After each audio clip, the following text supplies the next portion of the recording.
¿Vamos poniendo el vídeo, Anne? ¿Sí? Vale.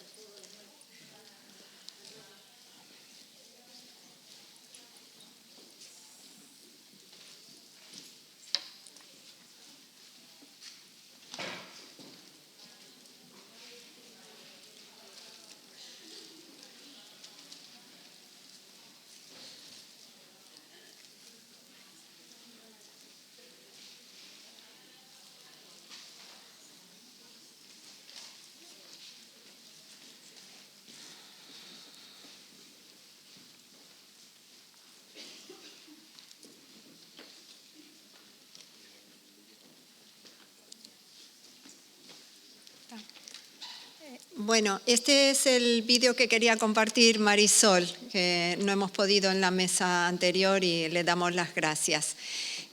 Varias cositas antes de empezar esta segunda mesa. La primera, fundamental, por favor, que firméis en la entrada la asistencia. Ya sabéis que a efectos de los proyectos europeos es muy importante, así que quien falte firmar, os pedimos que lo hagáis ahora en un minutito.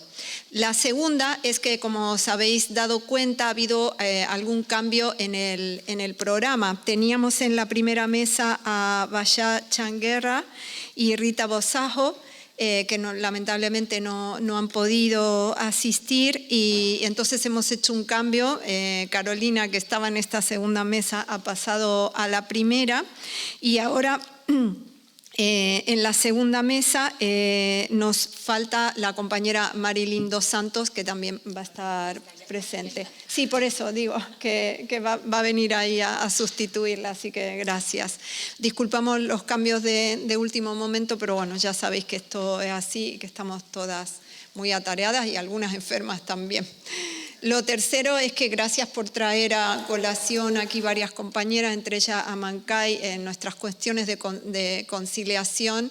Quiero dar las gracias a todas las mamás que nos ayudan a conciliar con nuestros hijos y por las cuales algunas estamos aquí.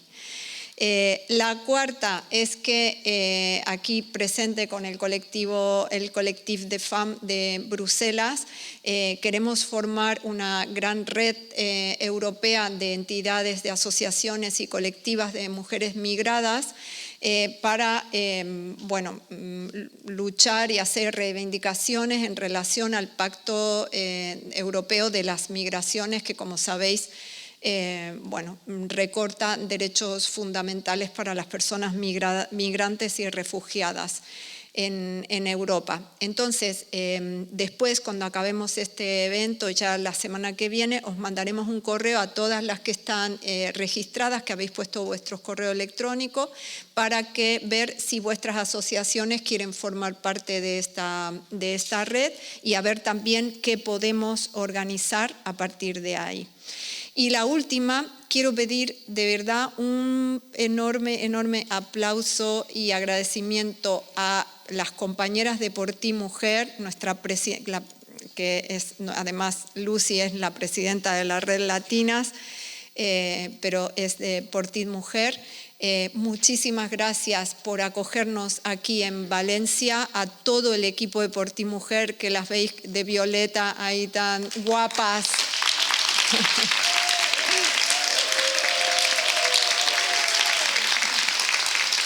De verdad, sin ellas esto no hubiera podido ser posible, porque además son amorosísimas. Quiero dar las gracias a Anne, que está aquí, que hasta la saciedad nos ha tenido que aguantar.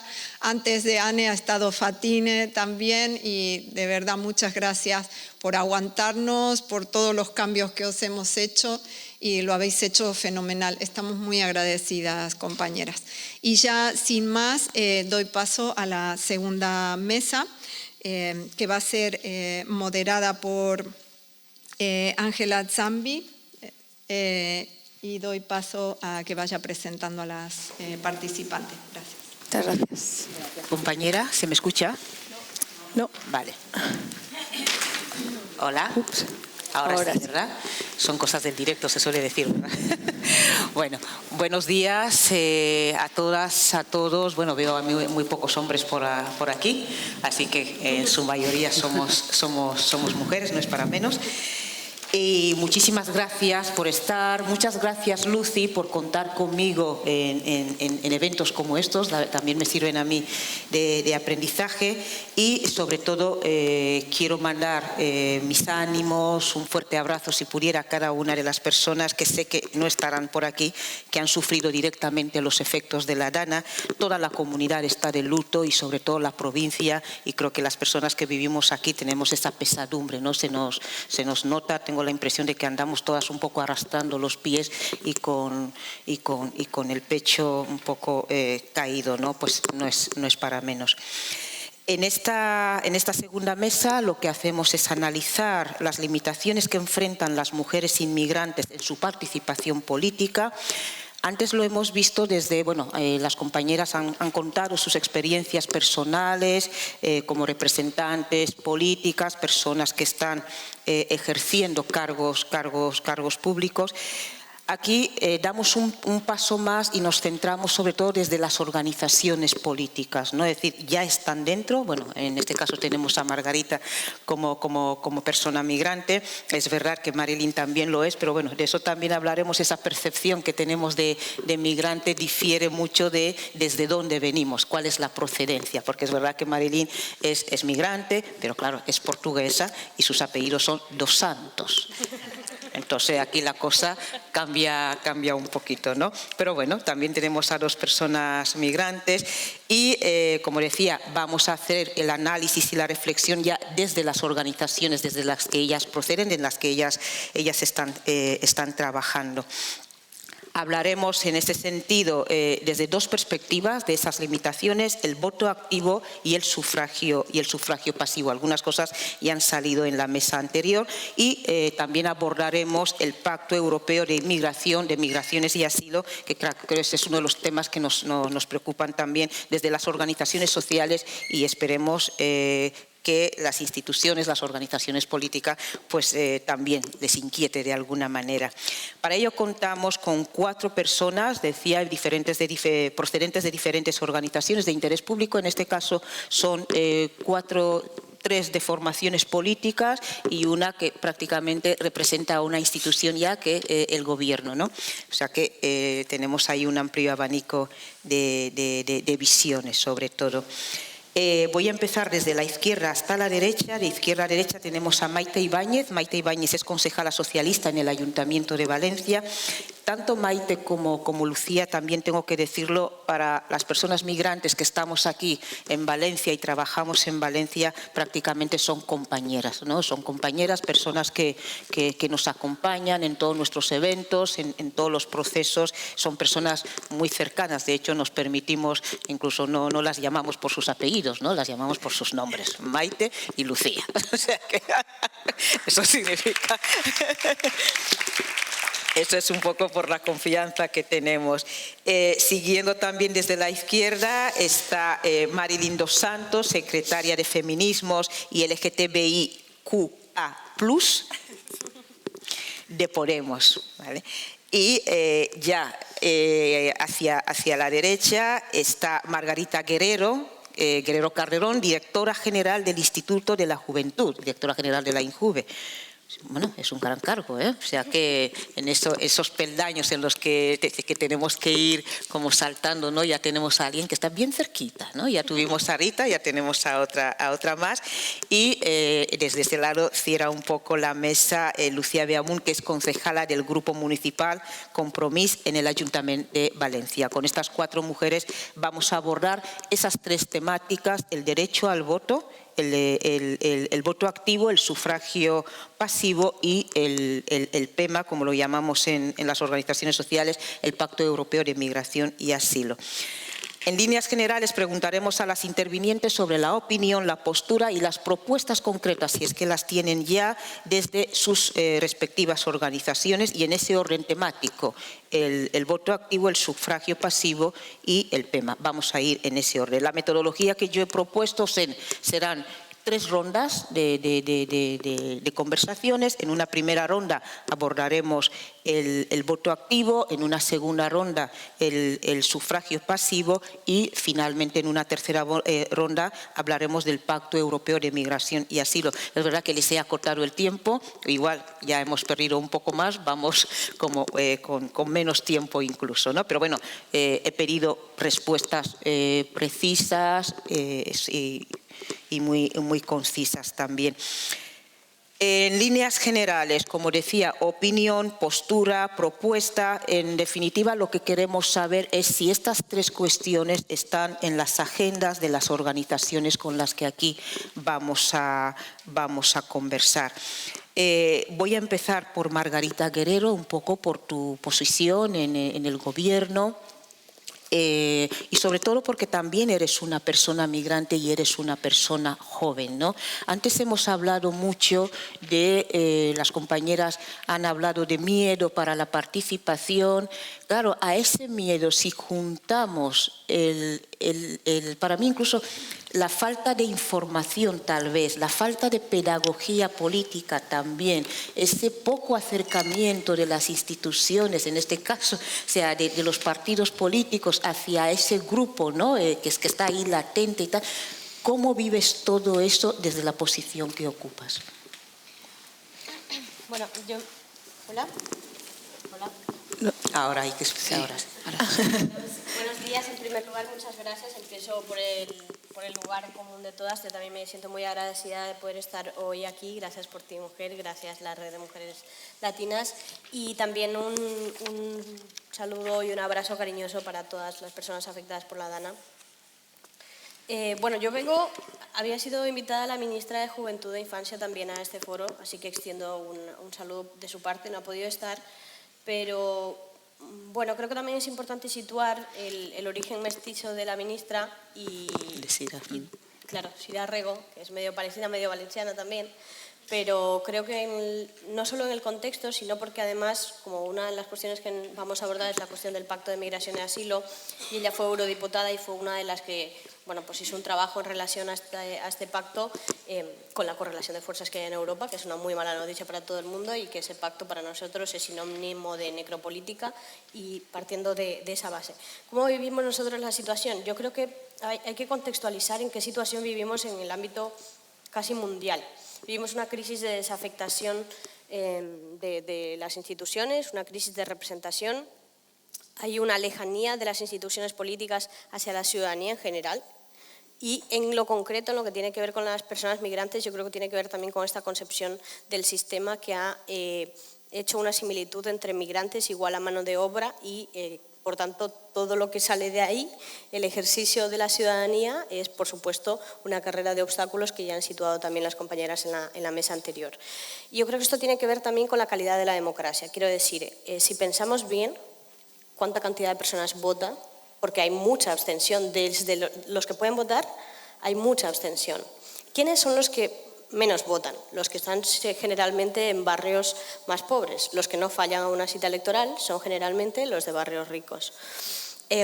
Si a esto sumamos que hay mucha gente que se queda en los márgenes, como las poblaciones migrantes entre ellos, yo entiendo que vais a profundizar mucho más en quienes tienen acuerdo de reciprocidad de voto, cómo se hace el proceso. Yo quería situar una reflexión más de carácter marco estratégico donde estamos situadas.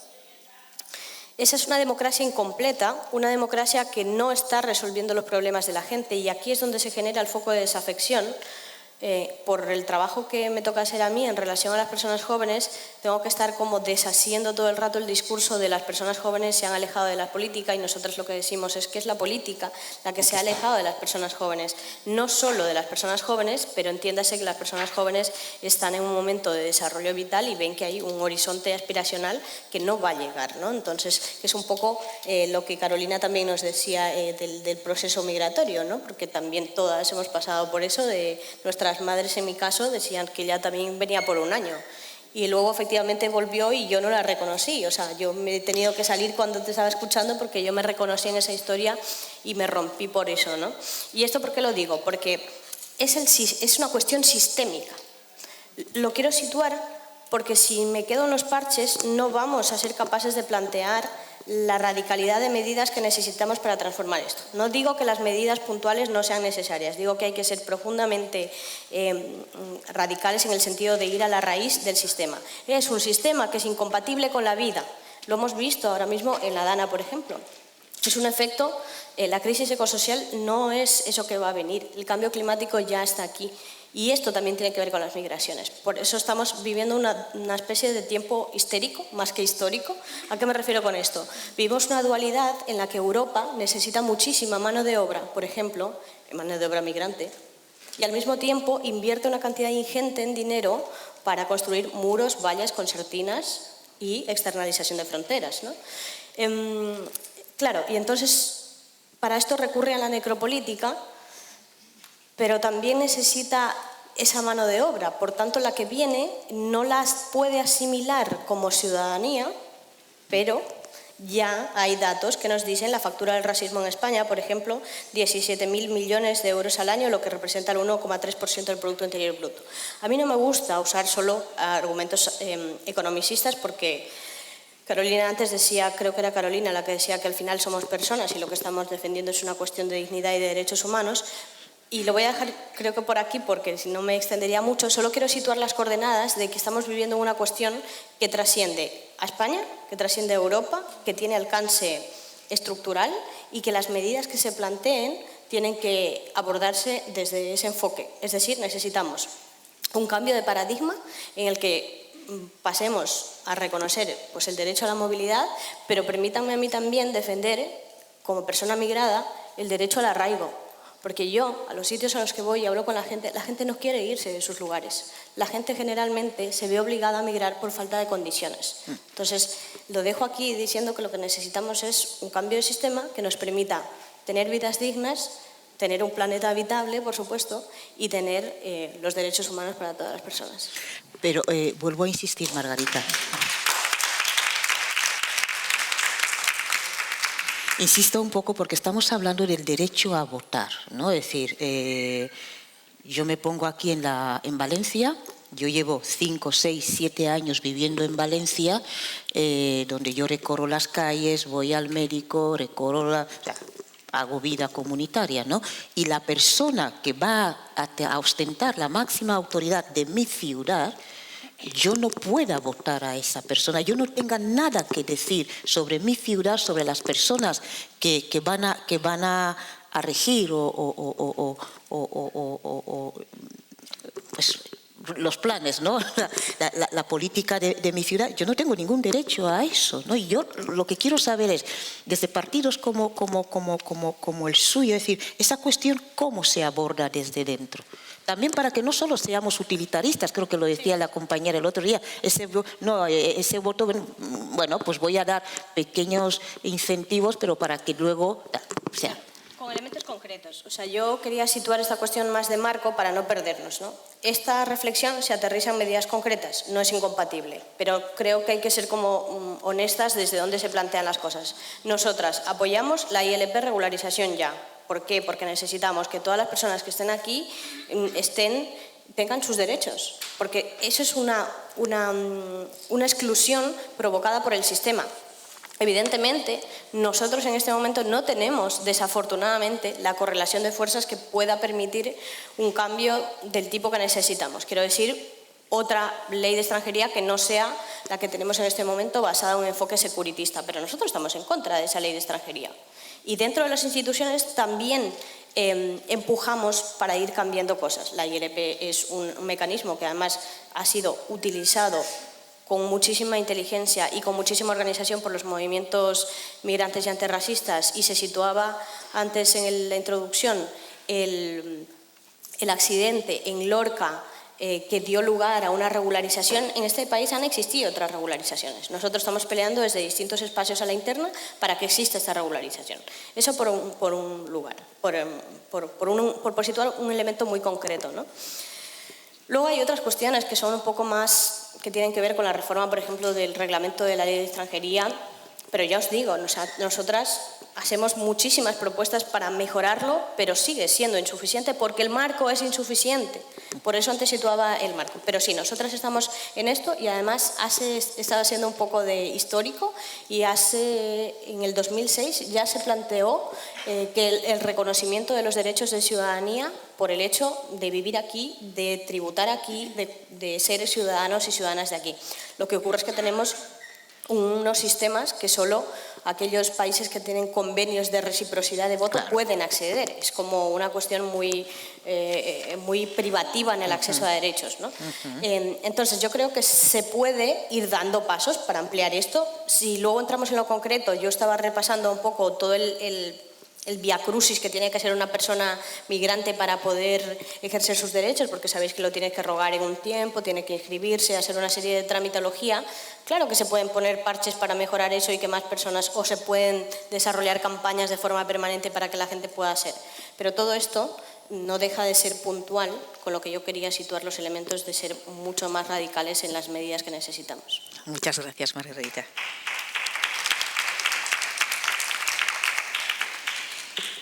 Voy contigo, Marilyn, porque además quiero esa experiencia tuya, ¿no? Como decía antes, sí, eres una persona migrante, pero claro, de otra categoría, ¿no? O sea, que privilegiada, ¿no? Entonces, tienes rasgos europeos que se han tomado como los rasgos que tienen que ser personas, hay que tener estos rasgos, ¿no? Porque todo lo demás parece que no sé qué somos, ¿no? Y vienes de Europa y tal. ¿Cuál es vuestra situación? Llegas y, por ejemplo, tú puedes votar en tu ciudad. Claro. Primero quería, buenas tardes ya, o buenas tardes a todas, a todes y a todos. Quería primero agradecer muchísimo el espacio, porque ya he estado también escuchando la primera mesa y creo que me va a enriquecer muchísimo poder oíros, y me siento tremendamente afortunada de compartir este espacio con tantas mujeres. Y quería también, pues evidentemente, ese recuerdo a lo que se ha vivido aquí hace un mes, y aprovechar también para agradecer a todas esas mujeres migrantes que creo que siempre lo sostenéis todo, ¿no? Que sostenéis los barrios, que sostenéis las ciudades y que lo hacéis desde los márgenes, y ahora también invisibilizadas ya de otra forma, ¿no? Tapadas absolutamente por el barro, y lo digo metafórica y literalmente, ¿no? Entonces quería también aprovechar para dar muchísimas las gracias a todas esas mujeres que con los trabajos de cuidados estáis sosteniendo esta recuperación y este futuro de Valencia después de una crisis, como se demuestra históricamente que las mujeres tiran a las espaldas muchas veces con esa salida de las crisis. Y después, y uniendo con esa experiencia mía, justamente ha dicho antes Carolina en su mesa un momento ese tema de las vidas no vividas de las personas que emigran, ¿no? Ese constante estar en un lugar y estarse imaginando todo el tiempo en la vuelta. Yo soy ya nieta de migrantes y de padres que tampoco fueron nacidos en España, ¿no? Y siempre he pensado y siempre he tenido casi una cierta angustia y hasta un resquemor por mis abuelos, por haberme obligado a nacer en un sitio y haberme quitado la oportunidad de vivir otra vida. Mucho tiempo he pensado, ¿y si ellos hubieran seguido allí? ¿Cuál habría sido mi vida en Portugal? Como que me he sentido siempre allí, de alguna forma, y nunca aquí, y viceversa, ¿no? Porque cuando voy allí tampoco soy de allí, entonces es como esa... Y mientras la escuchaba, pensaba, madre mía, si yo he sentido que yo estoy viviendo una vida que no es mía, o que he perdido la oportunidad de vivir una vida no vivida, ¿cómo lo han vivido ellos? ¿Cuál ha tenido que ser la sensación sobre todo pienso en mis abuelas, porque fueron las que siguieron, ¿no?, el paso de mis abuelos, que fueron los que vinieron aquí a trabajar, saliendo de una dictadura en Portugal, por una dictadura que se veía como un crisol de libertades, ¿no? Porque al menos como que en términos liberales y económicos se veía como que al menos había oportunidades de trabajo, y vinieron aquí. Entonces quería también aprovechar el espacio para desde aquí abrazar de alguna forma a todas esas abuelas y todas esas madres que han renunciado a una vida en su casa, en sus raíces, por darnos una vida a sus hijas y a sus nietas, muchas veces que hemos sido desagradecidas quizás, y es que me emociono porque de verdad que las abrazo ahora que han podido volver a su tierra y que están ya desde allí pues disfrutando de esa vida que estuvieron soñando tanto tiempo. Así que gracias a ellas y a todas las abuelas y las madres que nos sostenéis. Yendo ya a esto del voto, ¿no? Y por ir muy concretamente al tema del voto, me parece muy difícil como posicionarse en una postura que no sea otra que la de estar totalmente a favor de un sufragio pasivo y activo universal, y esto es para todas las personas a todos los niveles independientemente de su origen, y esta es la posición que tiene Podemos, que creo que es el partido al que vengo aquí a representar y que es una posición muy radical, ¿no?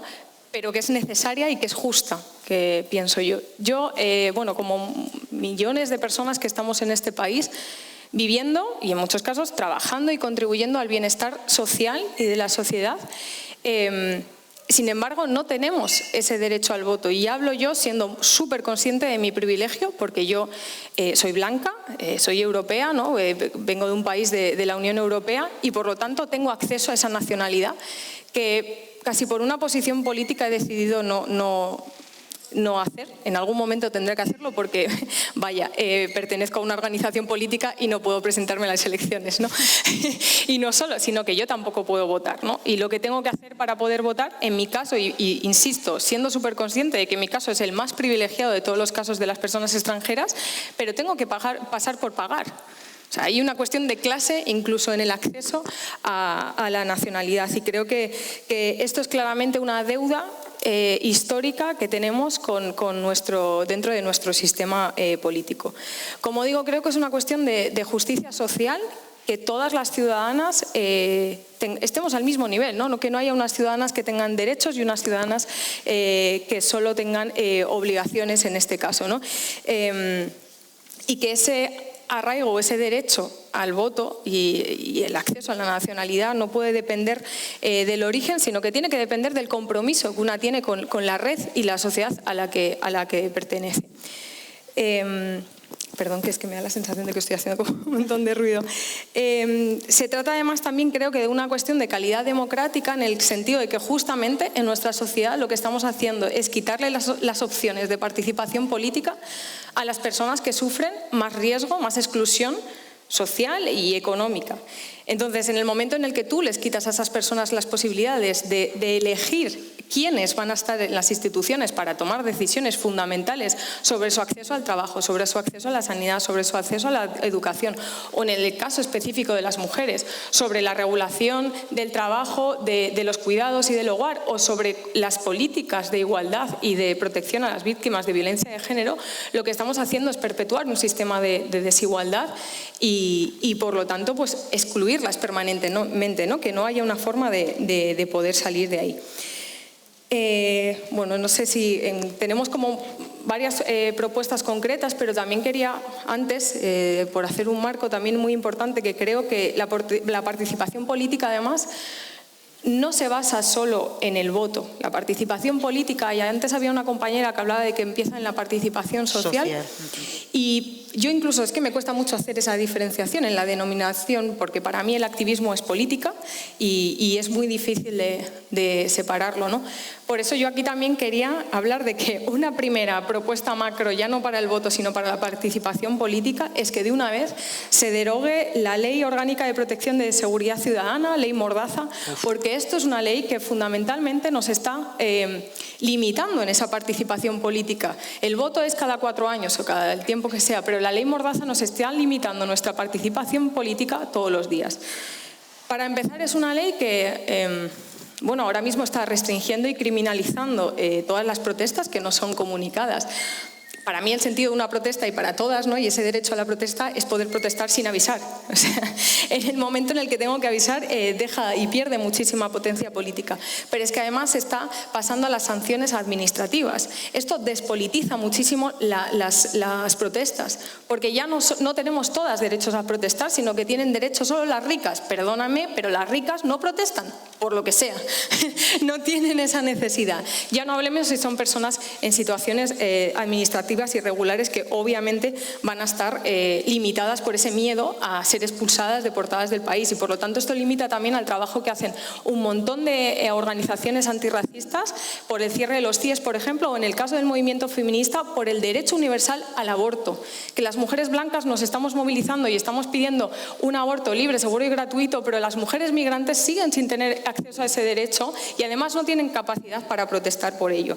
Por supuesto, esa ley mordaza, el perfilamiento racial, ¿no? El hecho de que te puedan parar en la calle, una identificación totalmente arbitraria simplemente por el color de tu piel, y que encima esta misma ley te prohíba la posibilidad de denunciar al policía esos abusos, porque no permite ni que se hagan grabaciones a la policía ni de ningún tipo.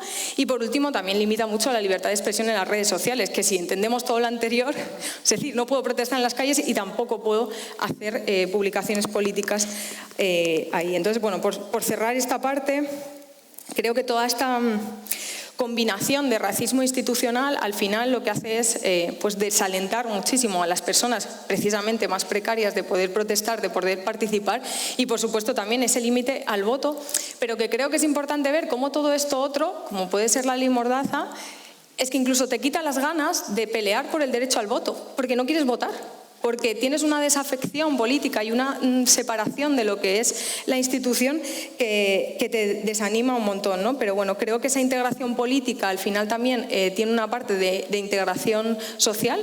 Es decir, tenemos una responsabilidad de integrar políticamente a todas las diversidades, a todas las identidades y todas las realidades que existen en nuestras ciudades, para esa integración social que, por cierto, muchas veces las blancas, los blancos, responsabilizan a las propias personas racializadas, cuando la responsabilidad es colectiva y es de todas. Así que creo que ese es nuestro papel. Hay una corresponsabilidad. Gracias. Gracias. Pero además, a veces pensamos también que si realmente los partidos políticos o la autoridad, el voto migrante en este caso, le dieran la suficiente entidad, la suficiente importancia, pues igual algunas de esas cuestiones se resolverían de alguna manera, ¿no? Decía una compañera, en las próximas elecciones el voto latino va a ser fundamental, y efectivamente Carolina decía que lo sea, yo también deseo que lo sea. Luego vamos los africanos y las africanas, que bueno, de nosotras ni siquiera se habla. Bien, ya vais vosotras por delante, luego seguimos. Lucía, yo no, incluso cuando estaba pensando, yo no sabía si empezar por lo uno o por lo otro, ¿no? Pero por ejemplo, o sea, a las dos, en este caso a Maite y a ti, porque además ya aterrizamos en la ciudad y esta es mi ciudad, por tanto aquí puedo decir algo más, ¿no? Efectivamente, volvamos desde Compromís el tema de el derecho a votar de las personas migrantes, ¿qué hay sobre la mesa? Claro, es que aquí hay una cuestión que decía la compañera, decía Marilyn, que es una deuda histórica, pero ahora sí cabe, puede ser que sea más. Las personas migrantes están siendo el foco y la diana de todas las campañas políticas cuando llegan a época de elecciones, pero sin embargo ni siquiera se pueden tener el derecho a defenderse en las urnas. Y eso es muy grave. Ya es grave de por sí, siendo que al final cohabitamos un territorio que compartimos, ya sea porque hayamos nacido en él o porque hayamos decidido de forma voluntaria o casi obligados por las diferentes circunstancias sociopolíticas o medioambientales de los países de orígenes a proyectar nuestros proyectos de vida en otros territorios, que al final ejercemos pues unas relaciones de vecindad juntos, o sea, vivimos juntos, trabajamos, se pagan incluso impuestos, ¿no? Y de alguna manera al final no se puede ejercer ese derecho político y fundamental, que es decidir cómo queremos nuestra ciudad, cómo queréis nuestra ciudad, quiénes las personas que van a estar decidiendo sobre bueno, pues cómo se va a trabajar pues la red de alcantarillado, cómo vas a tener un parque, si vas a tener unos servicios que sean más públicos, la privatización de los mismos, etcétera, etcétera. Políticas de igualdad, políticas culturales, todo lo que tenga que ver con la ciudad. Y ya no hablamos ya del ámbito autonómico cuando te toca legislar o del ámbito estatal, que ya es como que está a años mucho más luz. Es como muy sintomático, ¿no? Al final creo que es más del 73% de las personas que son migrantes no pueden ejercer el voto y sin embargo habitan este territorio desde hace mucho tiempo y lo comparten, efectivamente, porque no hay otra manera que compartir, ¿no? son prácticamente todos los países de la Unión Europea y 12 países que hayan hecho tratados, ¿no? Un poco de reciprocidad. Que a mí eso me recuerda un poco que al final es como si estuviéramos tratando el derecho político como si fuera una especie de caridad, cuando realmente son derechos básicos y fundamentales. Es de una gravedad extrema. Estas reglas que de alguna manera se han ido estableciendo, sea ámbito municipal o sea ámbito autonómico y estatal, que son más restrictivas, si cabe aún más que las municipales, deben de ser zanjadas. Las compañeras han ido apuntando algunas de las medidas, ¿no? Yo creo que sí que es cierto que bueno, vamos a compartir bastantes puntos de vista en este sentido. Me hubiera gustado que a lo mejor hemos tenido alguna compañera de ámbito municipal del Partido Popular, ¿no? Y que podemos haber tenido un debate mucho más en profundidad en este sentido. Pero vaya, creo que el ámbito estatal es fundamental y para garantizar derechos que podamos ya aprobar la organización ya. La iniciativa legislativa popular es fundamental. El poder ejercer el derecho a la protesta para poder también manifestarnos políticamente es fundamental. Por lo tanto, la ley Mordaza debe ser derogada de forma inmediata y la de extranjería debe ser una revisión de arriba a abajo. Pero yo quiero saber también, tú misma, incluso cuando has estado como concejal, has impulsado algunas políticas, todo el tema del ONDIS, algunas políticas de igualdad y tal. Es decir, y sin embargo hay ese aspecto como que se mantiene ahí inamovible, ¿no? Es decir, ni siquiera habéis instado, ¿no? en esta cuestión. Quiero ser insistente en eso, porque ya te digo, esto ya me toca de cerca, ¿no? Claro, como dentro del ámbito municipal, como concejales y como concejalas, no tienes tu ámbito competencial para cambiar esta normativa municipal a la hora de poder las personas puedan ejercer el derecho a voto. Esos cambios son cambios que se hacen en un marco estatal. Quiero decir, ese es un poco el margen en lo que te puedes maniobrar como concejal dentro de tus competencias. A partir de ahí, ¿qué otras iniciativas tú puedas favorecer en el ámbito municipal dentro de tus competencias? Pues favorecer de forma efectiva que haya órganos colegiados dentro del ayuntamiento de participación ciudadana. Pues, por ejemplo, pues el Consejo de Inmigración, que ahora mismo está en vías de extinción. No le han dado la sepultura todavía, pero le falta poquito para que le den la sepultura. Más órganos, pues cualquier ámbito que sea de decisión colectiva. Porque al final, cuando tú tienes que decidir sobre, por ejemplo, cómo se tiene que estructurar hay un descampado, digamos, y de ese descampado se quiere hacer un parque, se debe contar con todas las personas que están ahí habitando. Y cuando tú te pones a rascar un poco esas vestiduras, te das cuenta que efectivamente hay mujeres migrantes, hay una diversidad ahí intrínseca y que hay diferentes necesidades y diferentes dificultades que para poder ejercer esa ocupación del espacio público y para poder decidir. Por lo tanto, lo que tú tienes que garantizar en esos espacios es que tú puedas, todas las personas que están habitando ese territorio o en ese barrio, en ese concreto, puedan decidir sobre ese espacio. Eso es un ejemplo como de política práctica de participación que tú estás dentro de tu mano, dentro del municipalismo, como competencia de concejala. A partir de ahí, ¿cuál es la posición que se tiene de compromiso? Pues la que establecido al principio. Se debe de cambiar estas reglas. No se puede consentir bajo ningún concepto que al final personas que están siendo ahora mismo la diana de todas las campañas políticas, de todos los bulos habidos y por haber, ni siquiera se puedan defender en las urnas para garantizar sus derechos y sus intereses. Es que es inadmisible. Y por otro lado, efectivamente, al final algo tendréis que decir, ¿no?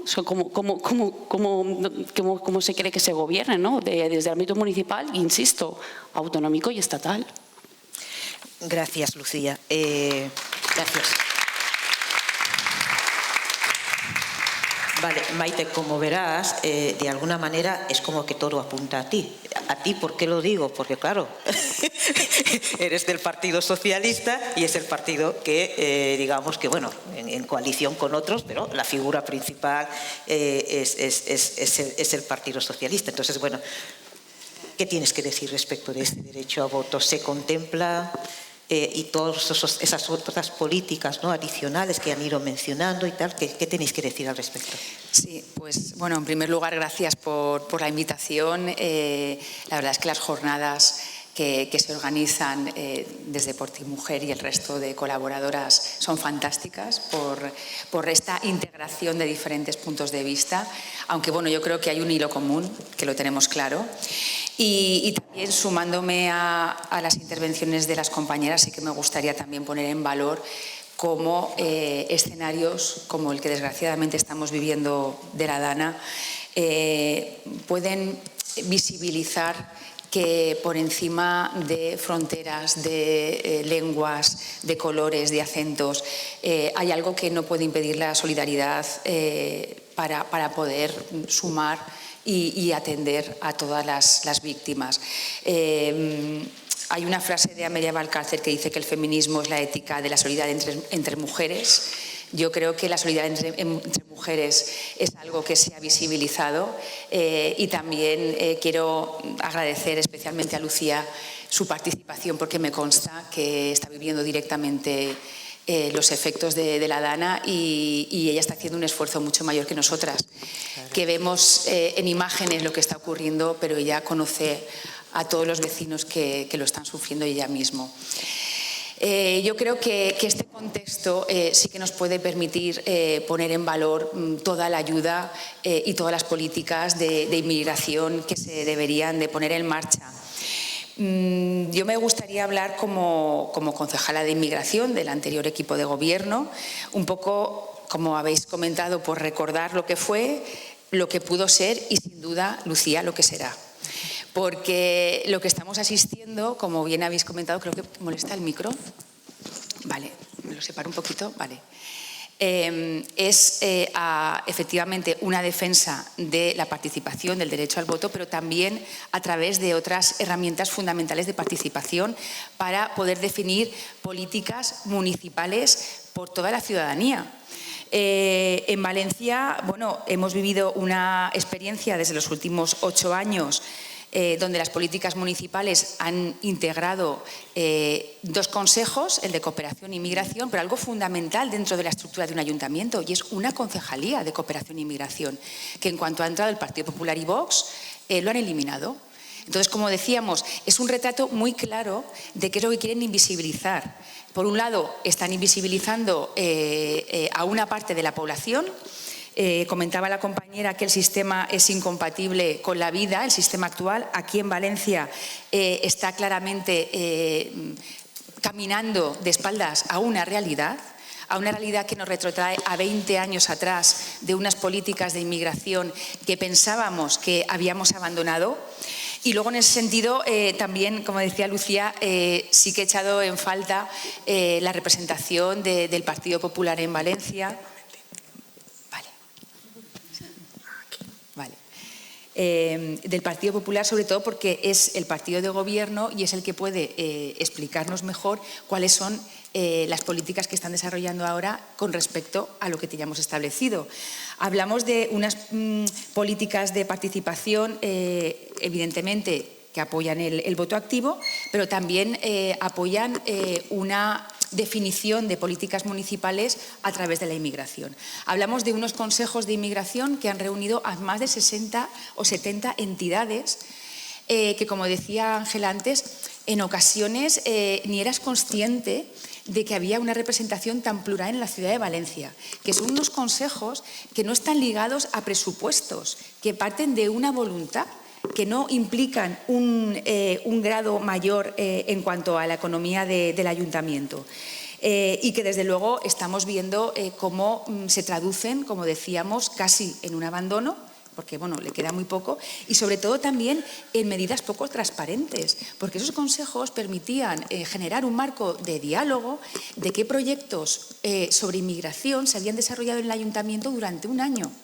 Se ponía en valor lo que se había creado, se hacían nuevas propuestas, se explicaban los presupuestos y en este caso esa medida de transparencia desaparece porque no están dando cuenta. Por un lado, como os decía, es esa invisibilidad y por otro lado, que también ha salido, es el estigma. El estigma es muy peligroso porque lo estamos viendo en las ciudades y a nivel internacional. La cuestión de los bulos es algo terrible. Hemos visto además, como antes también comentábamos la compañera de Más Madrid, cómo también está sufriendo directamente cuando estás en primera línea defendiendo los derechos humanos, cómo se te ataca. Y en este caso pongo de nuevo, desgraciadamente, como ejemplo el Ayuntamiento de Valencia, porque contamos con la extrema derecha de los pocos ayuntamientos grandes de España que la tienen, y estamos viendo las líneas rojas que están planteando. Por un lado, la línea roja que tiene que ver en el caso de Valencia con la lengua y la cultura. En segundo lugar, cualquier proyecto que tenga que ver con igualdad, LGTBI, mujer, etcétera. Y lo tercero, la inmigración. Estamos asistiendo, además, a claramente unos delitos increíbles de bulos, no solamente a través de las redes, como hemos denunciado ya a una concejala, sino también el portavoz de Vox, anunciando en una rueda de prensa que el protagonista de un delito era un inmigrante cuando era mentira. O sea, unas cuestiones gravísimas, gravísimas. Entonces, con todo eso, el planteamiento que hacíamos, el voto evidentemente es fundamental y es en algo en el que se está trabajando no solamente desde el voto municipal, sino a nivel nacional e internacional. Pero los sistemas de participación están anulando la voz de la inmigración.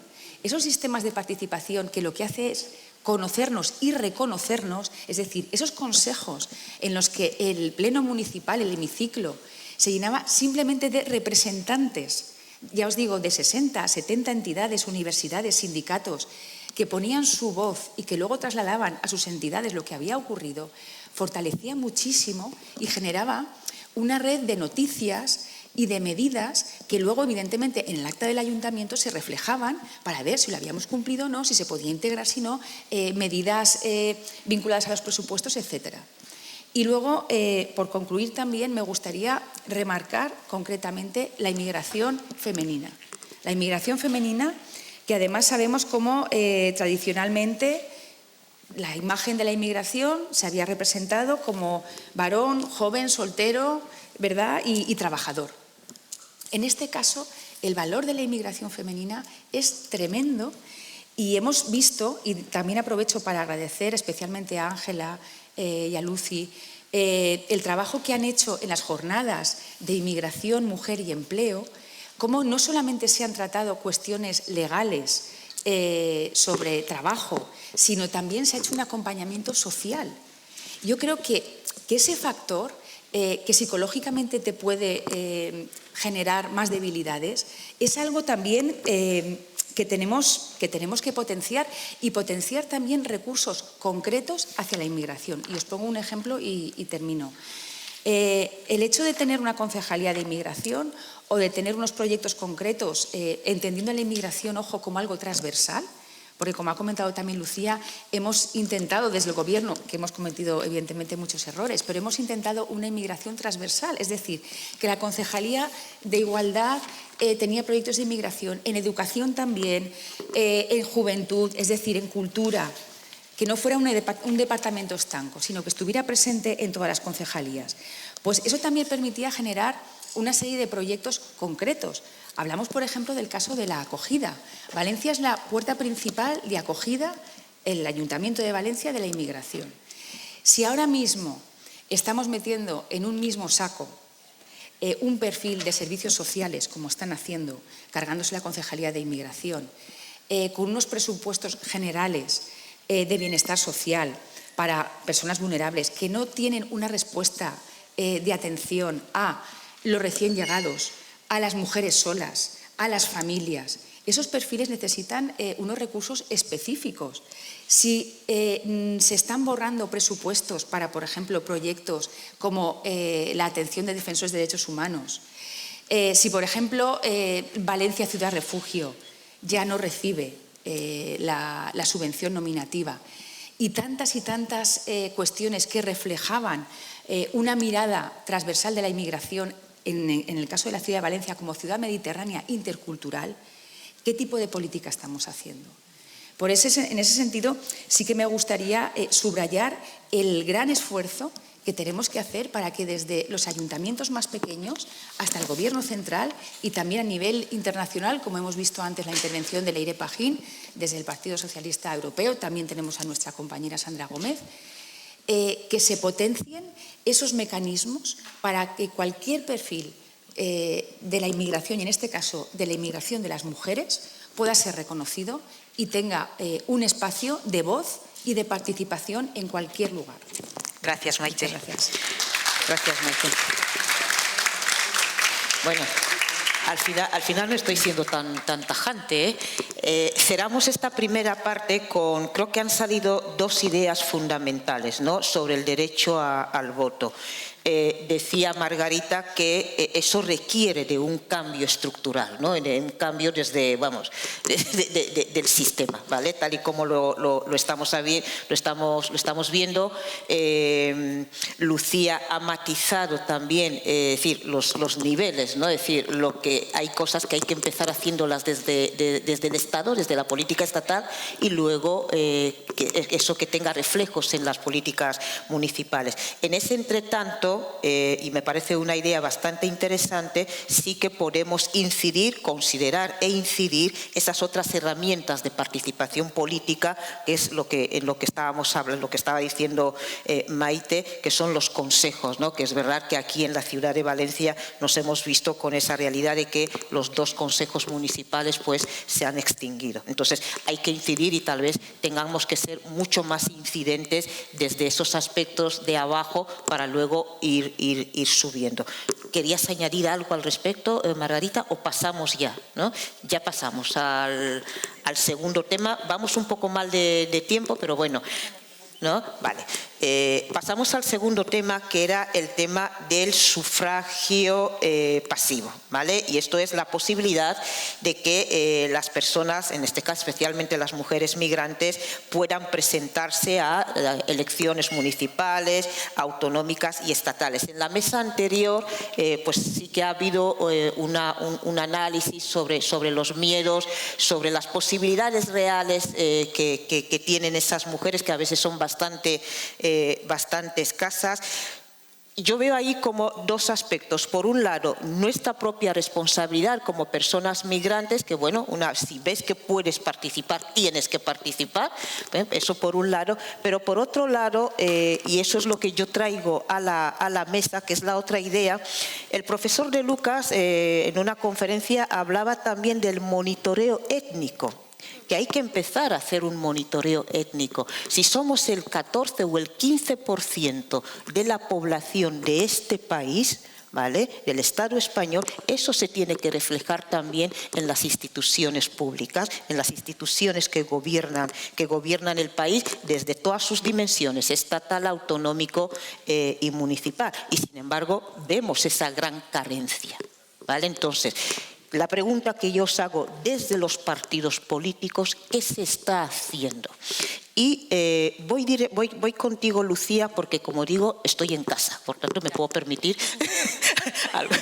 estoy en casa y me puedo permitir algunas cosas. Es verdad que con el Botani, con Compromís en concreto, hemos visto mucha movida, y te reconozco tu propio trabajo en la Consellería de Igualdad, o sea, promoviendo la participación de las personas migrantes, de las asociaciones. Estás en primera línea de todo lo que hacemos, como decía, con Maite, acompañando. Pero echo de menos que en Compromís, por ejemplo, no se reconoce ninguna figura de una persona migrante. Y os reconocemos el intenso trabajo, incluso partiendo de la ex vicepresidenta del gobierno, que la hemos visto además en el fango, por decirlo de alguna manera. ¿Qué está pasando? Pues mira, voy a hacer una reflexión. Sí, ahora, vuelve. Mira, a lo mejor es una reflexión un poco extensa, pero creo que tiene mucho que ver una cosa con otra. Y reconociendo todo lo que acabas de decir desde el principio hasta el final. Cuando en la revuelta hacían una pregunta si eres más machista o más racista, yo creo que el 100% de las personas decían machista. Todo y que matizando de que ninguno era machista ni ninguno era racista, pero que al final, si tenían que reflexionar un poco más, reflexionaban sobre el hecho de que eran más machistas y racistas cero. Claro, estamos en el sistema que tenemos, que es patriarcal y que es colonial. Todas las personas tenemos algo de machista y algo de racista, partiendo de ahí. Pero claro, ¿qué pasa cuando hay un reconocimiento social bastante más amplio respecto a que hay parte de machismo en nosotros mismos? Pues parte de que ya hay unas estructuras, aunque queda mucho trabajo por hacer, en los cuales ya se reconocen temas más básicos como micromachismos o cosas que están más más livianas y que antes costaba mucho de detectar. En cambio, con el racismo no pasa lo mismo. Y eso lo podemos extrapolar a todo. Cuando tú vas a hablar de libros de texto, se detectan que hay una carencia de mujeres referentes, siendo que las hay. Cuando te vas a hablar de cuáles son los premios, por ejemplo, en los Jaume I, aquí en la Comunidad Valenciana, pues saltas cuando ves que no hay ninguna mujer que sea merecedora de un premio en los Jaume I. Y eso lo extrapolas absolutamente a tantas cosas. Y eso que hay muchísimo por luchar, porque no nos cansamos de decir que no hay suficiente representación.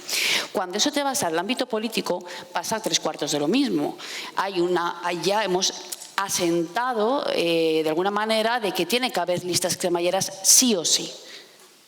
Porque es cierto que al final es efectivamente claro que hay mujeres buenas en muchos ámbitos y que tienen un currículum excepcional. Tanto excepcional por ámbito académico o de trabajo o por la vida diaria. Quiero decir que eso tampoco nos vamos a olvidar, lo común.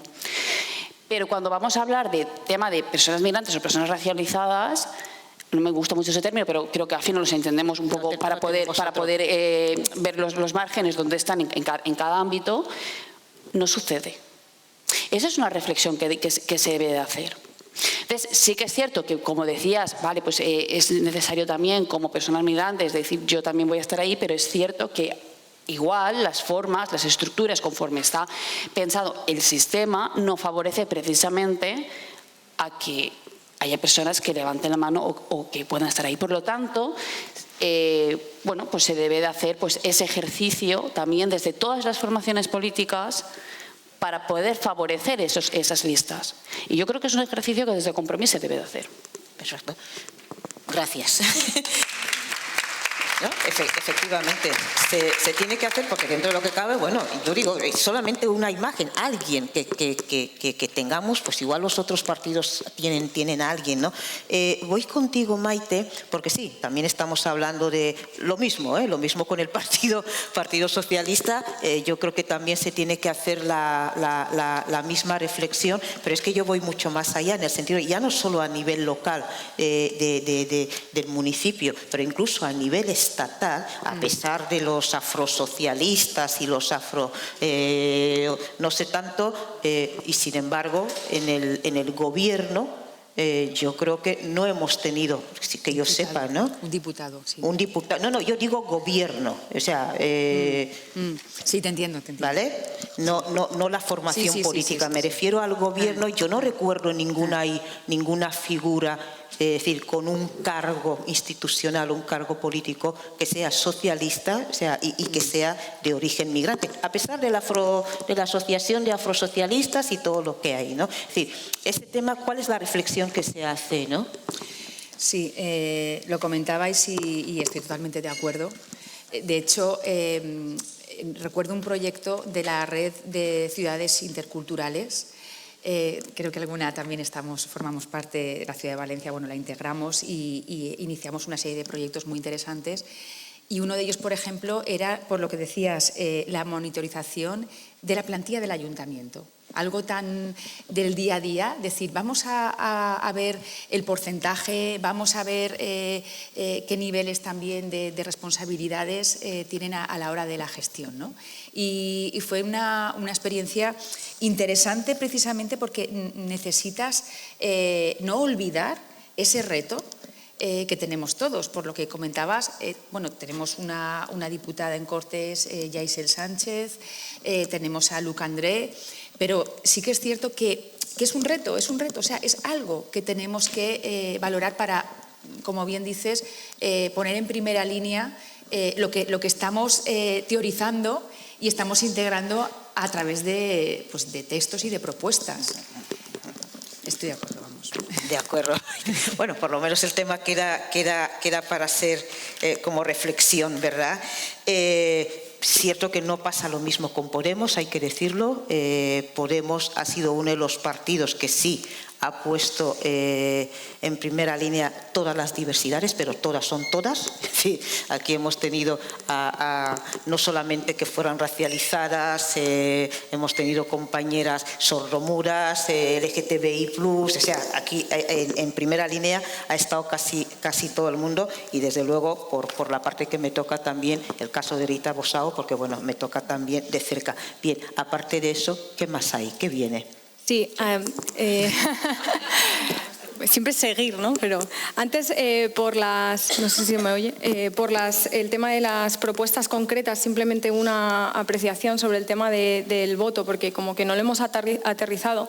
Decía, Podemos defiende el sufragio universal a todos los niveles, y lo defiende además con propuestas muy concretas que sabemos que con la fuerza que tenemos ahora mismo en las instituciones, a nivel estatal, porque efectivamente tiene que ser desde el Congreso, no tenemos esa capacidad, pero que están ahí sobre la mesa y que además no tendría por qué ser así, no necesitamos ser pioneras en nada para hacerlo, pero es que hay países como en Francia, en Suecia o en Nueva Zelanda en los que ya se hace, ya se reconoce, ¿no? Entonces, por decirlo y aterrizar que esto se puede hacer, primero, reformar la ley electoral y reformarla para que ese derecho al voto pasivo y activo se le reconozca a todas las personas extranjeras en cuanto vivan 2 años de residencia en este país, y que la única manera para acceder a ese censo electoral, la única prueba que se les pida, sea el padrón municipal. Estoy aquí trasladando porque además he pensado, si mi compañero Serín en Valle, que si le conocéis es nuestro responsable de políticas antirracistas en el partido, fue diputado en la Asamblea, me echaría una bronca si no bajo las propuestas concretas que él tanto pelea en todos los espacios antirracistas. En segundo lugar, reducir los plazos para el acceso a la nacionalidad española. En España es además uno de los países en los que más años tienes que estar residiendo en el país para poder acceder a esa nacionalidad, y además es diferente en función de esos acuerdos bilaterales que hay con unos países u otros. Entonces, nosotras queremos que se reduzcan, y además que se ponga especial atención en las personas refugiadas, que en estos casos los años se reduzcan incluso más.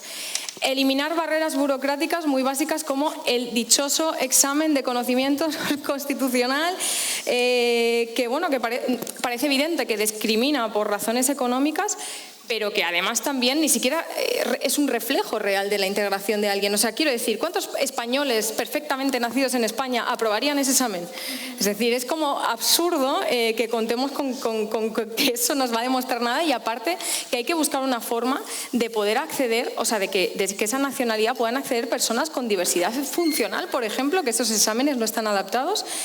Y por último, también reconocer el derecho a la creación de partidos a las personas extranjeras no comunitarias, que ahora mismo no lo tienen reconocido. Esto era como, digo, no lo he dicho antes y me van a regañar.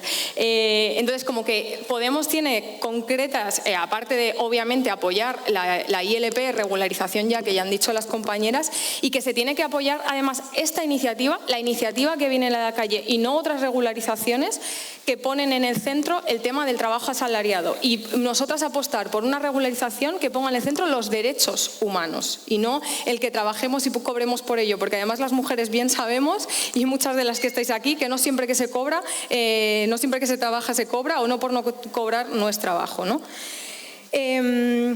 Dicho lo cual, en cuanto a la participación activa, creo que está muy bien que traigamos esa reflexión de, aunque a pesar de que creo, y yo estoy orgullosa de que en Podemos sí hay mucha diversidad dentro de nuestras filas, tanto militantes como en los cargos, creo que no es suficiente en el momento en el que no representa el porcentaje de población extranjera que hay en el país. Entonces, que tenemos que seguir en ese lugar. Y yo me doy cuenta, por ejemplo, que en nuestro partido hay mucha militancia migrante, pero mucha militancia migrante que no se atreve a dar un paso, o, mejor dicho, que nosotras quizás no abrimos lo suficiente el espacio para que esas personas migrantes no sientan que tienen que cumplir con 1000 requisitos más, ¿no?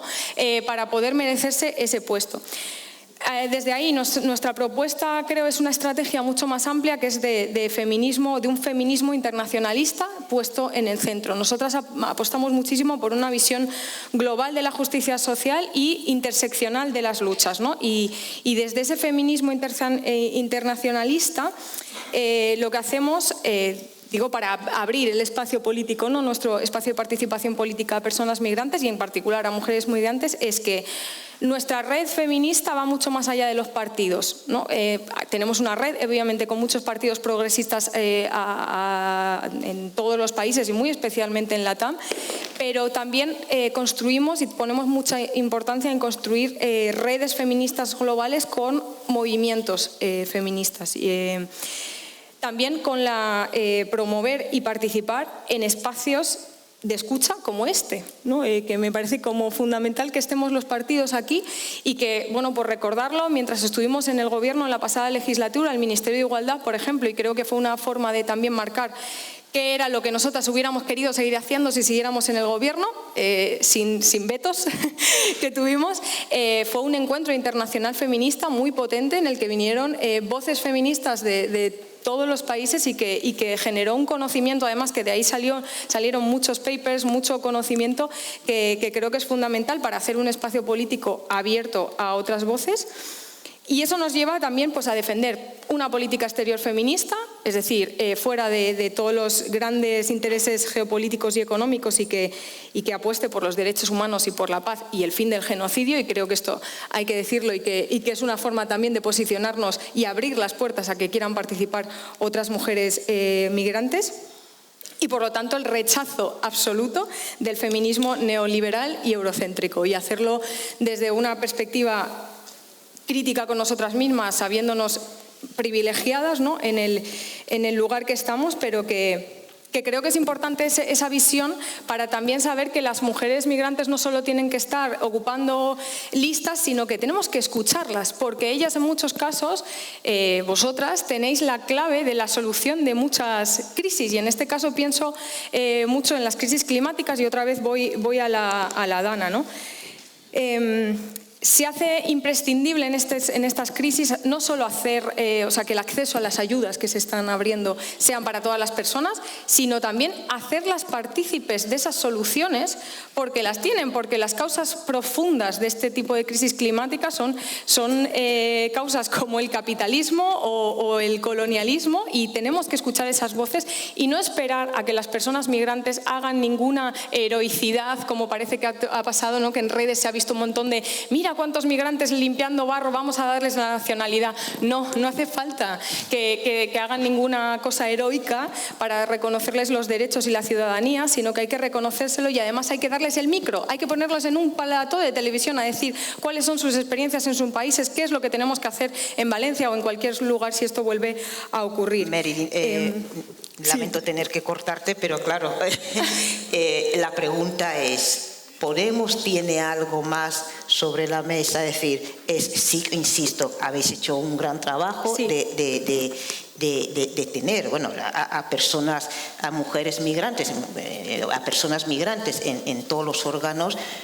¿Esa va a ser, digamos, el partido va a continuar en esa senda? Sí, no, por supuesto. Lo que pongo en valor es como una serie de posiciones políticas, ideológicas, que creo que son fundamentales para que sientan las personas migrantes las puertas abiertas a esta organización, sabiéndonos, criticándonos, y sabiéndonos que necesitamos más personas. Y en este sentido, orgánicamente, ya por decirlo, en nuestro partido hay una secretaría antirracista muy potente a nivel estatal que después se disemina en todos los territorios, que decía, liderada por Serien en Valle, pero tengo muchas otras compañeras, pero lo que creo que es el siguiente paso es conseguir que esas voces antirracistas estén en todas las áreas, porque las personas racializadas o migrantes no solo saben hablar de eso, aunque eso les atraviese, sino que estén en todas partes, y sobre todo que lleguemos a las instituciones. Creo que lo que se ha demostrado en la pasada legislatura con todos los avances feministas que llevó a cabo el Gobierno gracias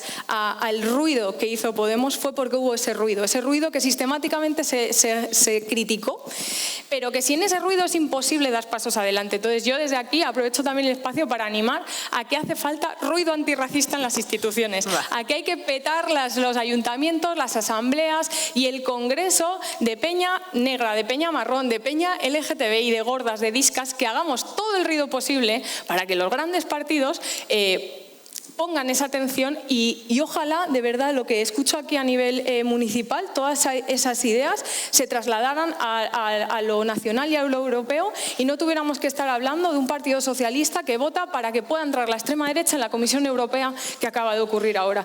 Porque eso no nos va a ayudar a parar todas estas políticas racistas. Bueno. Vale, lo dejamos ahí porque, insisto, recojo de esta parte también una idea y es que se va a reflexionar, ¿no? Somos el 15% de la población del país y ese 15% creo que tiene que estar reflejado en todas las instituciones, ¿verdad? Margarita. No sé si tú te consideras una privilegiada con todo lo que hemos comentado por la posición que ocupas. Cuando se llega ahí y haces como una mirada atrás, decir, vale, cuando yo no esté, ¿quién más estará? ¿No? ¿Cómo te sientes? Bueno, yo creo que sí hay una cuestión de privilegio, obviamente, en términos objetivos, y luego también hay como una responsabilidad compartida. Esto lo hemos hablado mucho con algunas compañeras que han pasado en las instituciones, de la sensación de estar con una pertenencia colectiva y de abrir brecha y hacer camino para que otras personas vayan. Siendo conscientes también que, si os dais cuenta, claro, las personas migrantes están infrarrepresentadas en todas las instituciones, pero además su rotación es muchísimo más alta, porque claro, Serine Mbaye, todas orgullosas de él, pero ya no está en el Congreso de los Diputados. Y hay diputados de Podemos. Quiero decir, yo no estoy criticando concretamente, solo estoy poniendo un ejemplo y esto pasa en todos los lugares. Tenemos una rotación mucho más alta. Estamos de paso, hablo de Rita también, y todas somos conscientes de esa circunstancia. ¿Por qué quiero situar este elemento? Porque me gustaría también participar en la ronda de preguntas que habéis hecho antes. Yo creo que en la izquierda en general, toda la izquierda en el espectro de su diversidad, tenemos que ser sumamente críticas con esto, porque la derecha sí trabaja la migración. La derecha y la extrema derecha trabajan nítidamente. ¿La instrumentalizan? Sí, pero ahí tienes a Ayuso haciendo su 12 de octubre, paseando el folclorismo. Muchísimas personas viendo el desfile acríticamente, por supuesto, porque no la vas a criticar a esa pobre persona que está reventada laboralmente que vaya a ver un desfile, solo faltaba, ¿no? No quiero situar ahí la responsabilidad, pero sí en quienes están diseñando las estrategias de captación de voto, y no lo hacen circunstancialmente. Tienen una planificación, se llama Secretaría de Nuevos Ciudadanos, y en cada lugar le dicen nuevos valencianos, nuevos lorquinos, nuevos no sé qué. Y aglutinan especialmente a quienes tienen derecho al voto. O vaya casualidad, porque saben perfectamente que si el voto migrante se organizara y se ejerciera, aún con las limitaciones que tenemos, que son infinitas, podríamos poner alcaldías. Sí, y es que esto, o sea, podríamos inclinar la balanza, ¿no?, hacia un sitio o hacia otro. Yo creo que esto, en la izquierda no terminamos de tener conciencia de que esto es así. Entonces, ellos lo hacen desde un enfoque utilitarista, pero lo hacen, y la extrema derecha lo hace porque tiene portavoces migrantes. Los tiene, racistas, xenófobos, misóginos, pero los tiene, y ahí la gente dice, pero me veo representada. Las izquierdas no.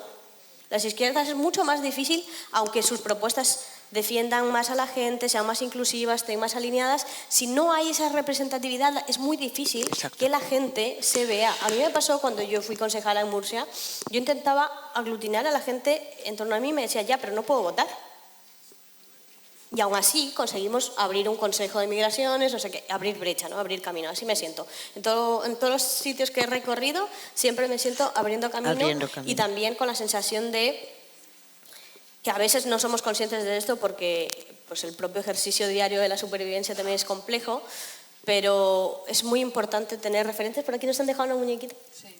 Creo que es muy importante generar referentes para otras generaciones que vienen detrás, las generaciones que se están formando aquí, porque yo pienso en términos de mi trayectoria vital, y yo a mi mamá no le puedo pedir que participe en política. Quiero decir, mi mamá ha trabajado a destajo para que yo pudiese ser la primera generación que va a la universidad. ¿Qué le voy a pedir que se organice? Somos nosotras las que ya hemos podido acceder a otros espacios, las que tenemos mejores condiciones, las que nos estamos organizando para decir, oye, que esto no está bien, porque está claro que hay una exclusión sistemática. Vivimos en democracias negacionistas. democracias de otros siglos que niegan la diversidad étnico-racial de nuestros países, de nuestras ciudades. Yo crecí en un barrio en el que tenía 140 nacionalidades. ¿Se veían reflejadas en las cosas públicas? No.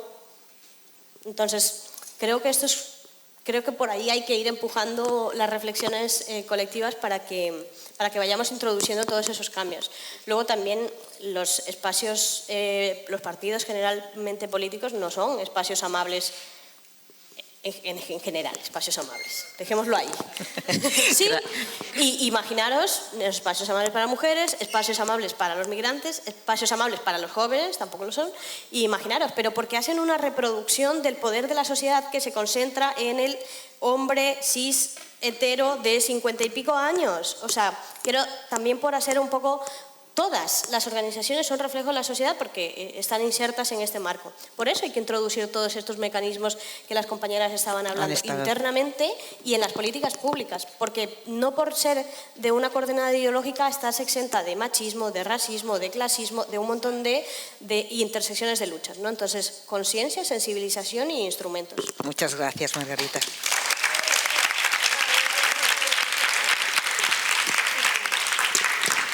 Yo creo, compañeras, que a esta mesa le habéis pedido mucho, con lo cual, sí, es que eran 3 temas que daban para separarlas en 2 mesas, o sea que, pero bueno, porque ahora entramos también en otra cuestión de bastante envergadura, que es el Pacto Europeo de Migración y Asilo.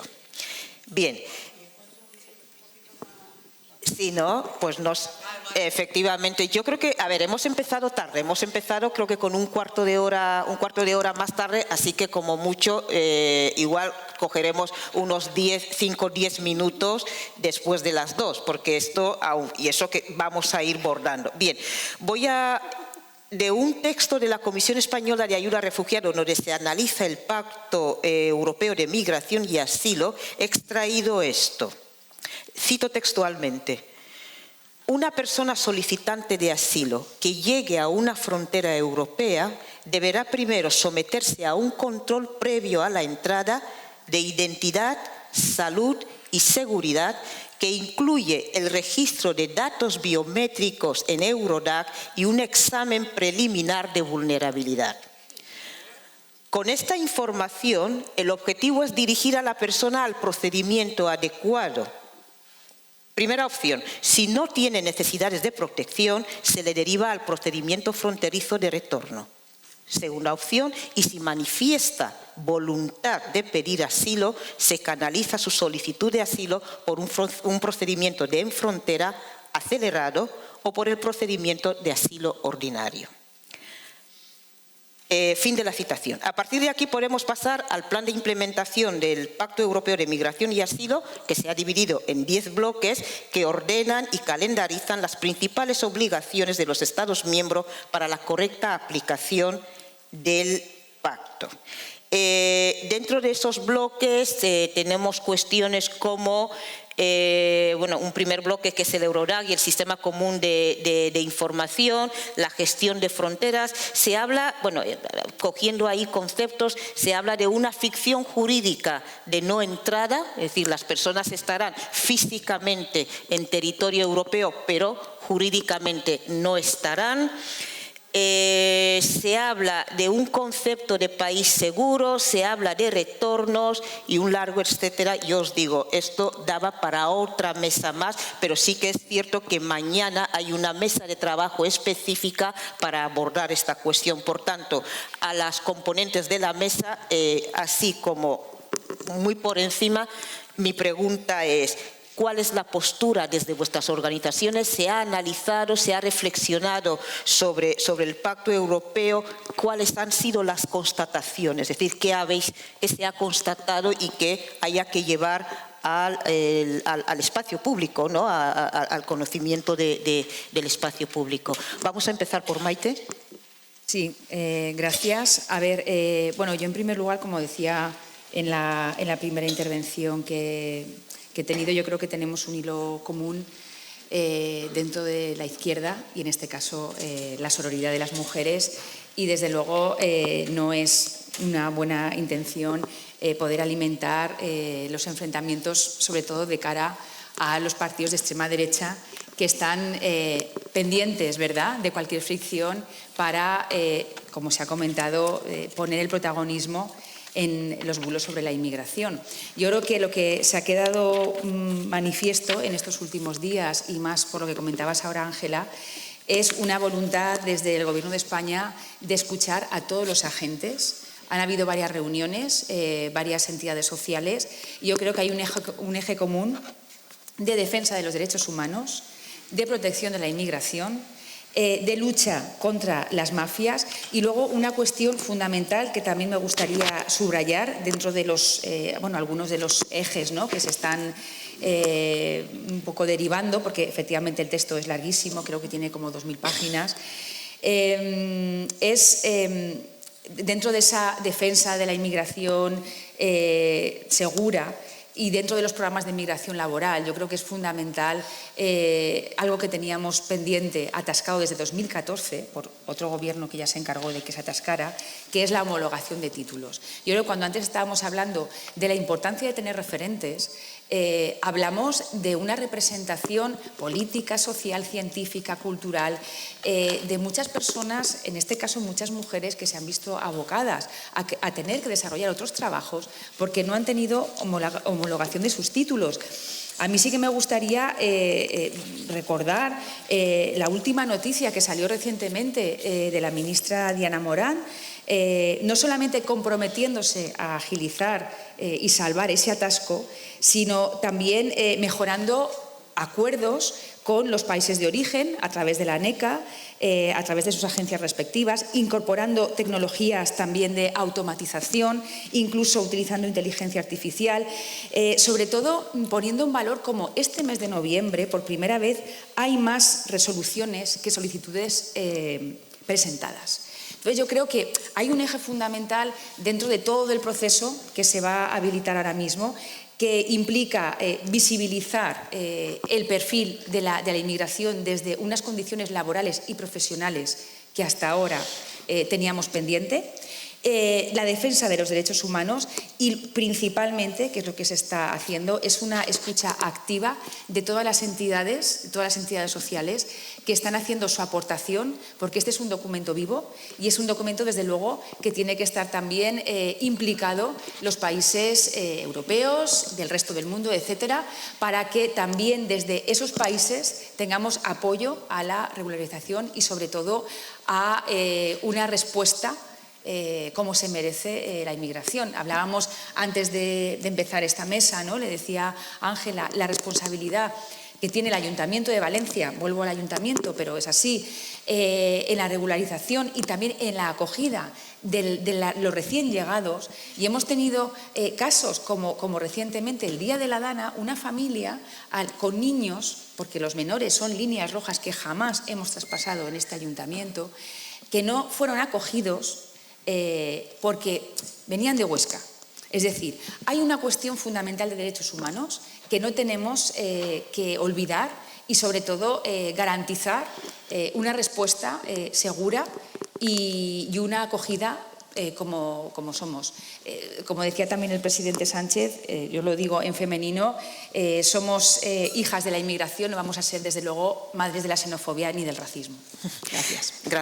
Gracias, Maite. Sí, sí.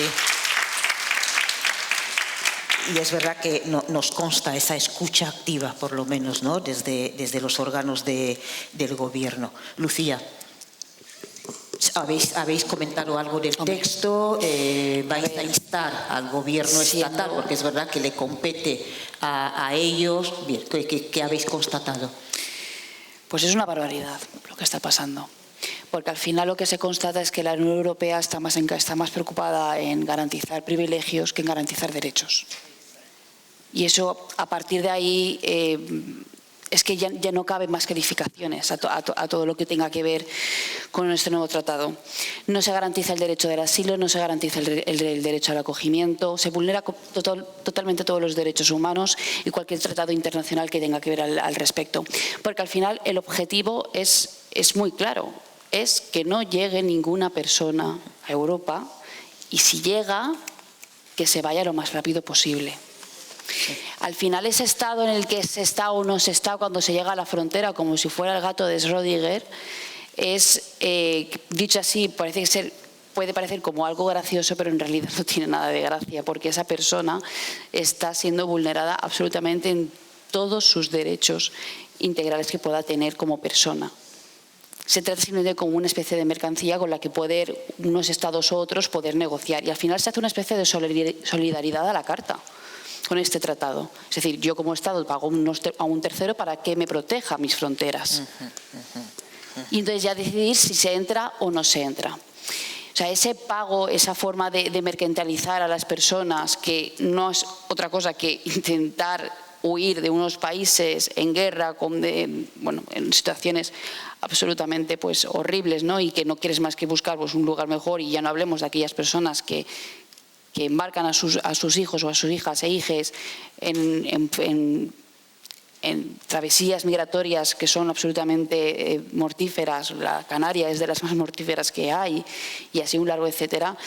Y que después de todo esto lo que tú te encuentres en Europa, esa Europa que supuestamente es de libertades y de derechos y que por lo cual se fundó en ese ideario, ¿no?, con la Unión Europea, y te encuentras que es justamente lo contrario. Que esta es quizás un ejemplo más, pero es que es una tras otra, que al final lo que siempre se intenta garantizar con diferentes formas de legislar dentro de la Unión Europea es, pues eso, como he dicho al principio, garantizando los privilegios y no garantizando los derechos.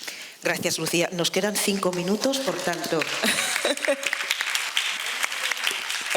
2 y 2 a cada una, para que también digáis que si se ha trabajado desde vuestros partidos. Cerraremos esta mesa a las 2 en punto y tendremos como 10 minutos para aportaciones y preguntas. Seguimos contigo, Marilyn. Sí, solo primero una aclaración, que yo la sororidad siempre la llevo de frente. De hecho, cuando yo hago una crítica, la hago hacia una ideología. Yo señalo una ideología, no a una compañera, y de hecho he dicho, ojalá esta forma de escucha se trasladara a todos los niveles, porque creo que la estrategia del malmenorismo no nos vale con el tema de qué miedo la ultraderecha, porque está aquí ya. Si es que ya han ganado, ya están, o sea, entonces o somos más valientes en el discurso, y creo que es que lo tenemos que ser y confrontar, o no vamos a ser capaces de frenar ciertas cosas como es este pacto, que me parece claramente, bueno, pues una institucionalización de la violencia xenófoba y racista, ¿no?, que ya viene dada en todos los niveles, pero que esto es como ya la guinda, ¿no?, que lo institucionaliza. Y desde Podemos sí que hemos presentado una proposición no de ley y hemos mostrado nuestra repulsa absoluta a este pacto, que simplemente no sabemos por dónde cogerlo, ¿no? Pero bueno, por decir los puntos que vemos más claramente que hay que cambiar. Primero es, claro, todo un cambio de enfoque, ¿no? Esa securitización y esa Europa fortaleza simplemente no puede estar, que además creo que responde a esas narrativas de amenaza que los medios de comunicación tienen mucha responsabilidad, ¿no?, en presentar a las personas migrantes como un peligro, bien para la seguridad o bien un peligro en tanto que de alguna manera desequilibran nuestro estado del bienestar porque nos van a quitar los servicios. Entonces todas esas ideas han llevado a que las políticas, o sea, a legitimar, ¿no?, que se pueden hacer políticas de este tipo. Entonces hay que cambiar absolutamente el enfoque, ir a un enfoque de derechos humanos. Luego, apostar por un sistema europeo de solidaridad obligatoria, ¿no?, porque hablamos de que en este pacto se habla de una responsabilidad casi única en el país que acoge, ¿no?, o sea, en el país que recibe, ¿no?, como sería en el caso de España, y que otros países puedan pagar por no tener que acoger, lo cual, bueno, apostaríamos por hacerla obligatoria, esa solidaridad. También que la responsabilidad sea compartida entre todos esos estados y desvincular esa relación con terceros estados, que en muchos casos además son claramente estados que vulneran los derechos humanos de forma sistemática.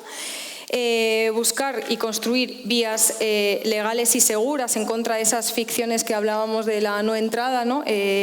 Apostar por visados humanitarios, por flexibilizar la reagrupación familiar, ¿no? Lo importante que es también que tú puedas estar cerca de tu familia, no que te repartan como si fuera simplemente un número más, y facilitar también el acceso al asilo a través de las embajadas. También, fundamental, hacer nuestras fronteras espacios seguros. Para esto hay que acabar con Frontex, pero empecemos por investigarlo y ver qué es de verdad lo que está ocurriendo y que se depuren responsabilidades. Garantizar un rescate marítimo en lugar de criminalizar organizaciones humanitarias que a día de hoy están trabajando por esos rescates y que este pacto lo criminaliza. Y, por supuesto, cerrar los CIES, ¿no? Esto todo como muy en plan, es que no veo nada que esté bien, ¿no? Incluir políticas feministas e interseccionales, ¿no? Que pongan una atención especial en mujeres que puedan ser víctimas de violencia de género, de matrimonios forzados, de explotación sexual.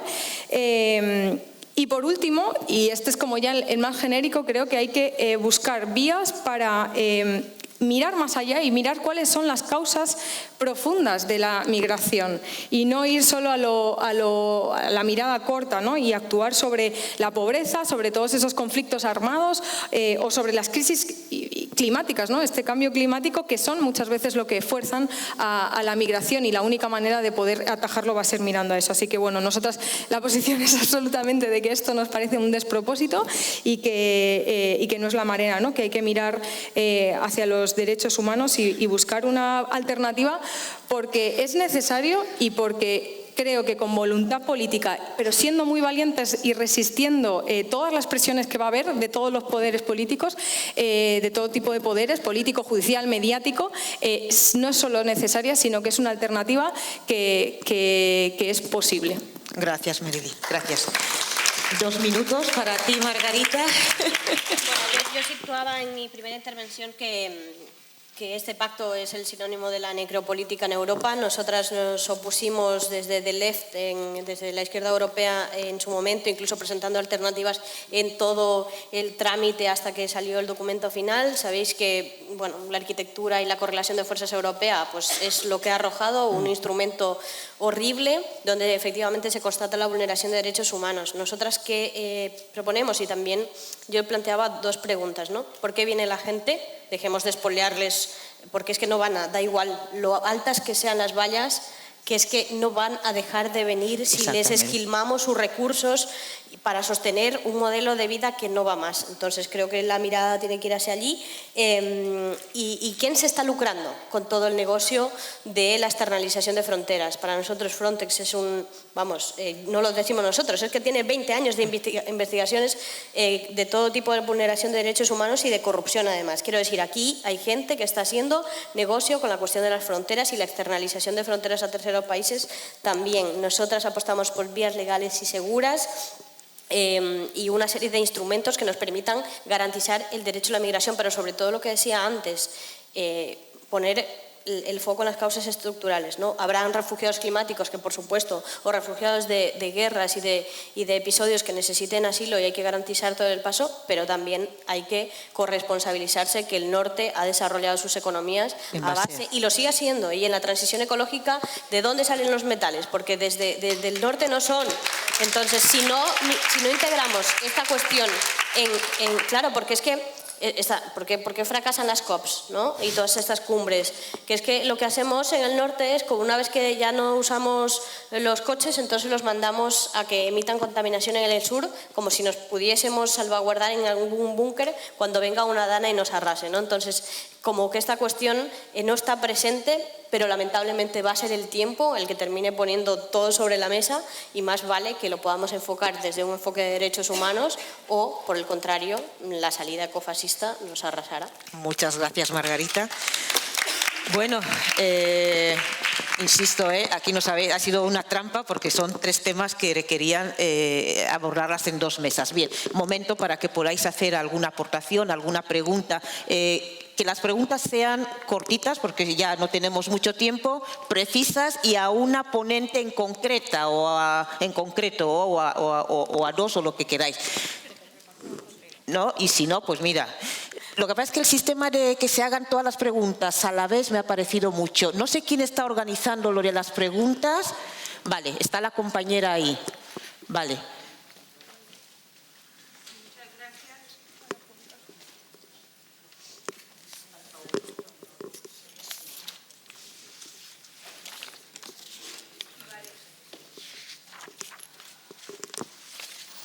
Bueno, Bueno, para no perder más tiempo voy a extenderme y voy a extenderme la voz. He escuchado de las ponentes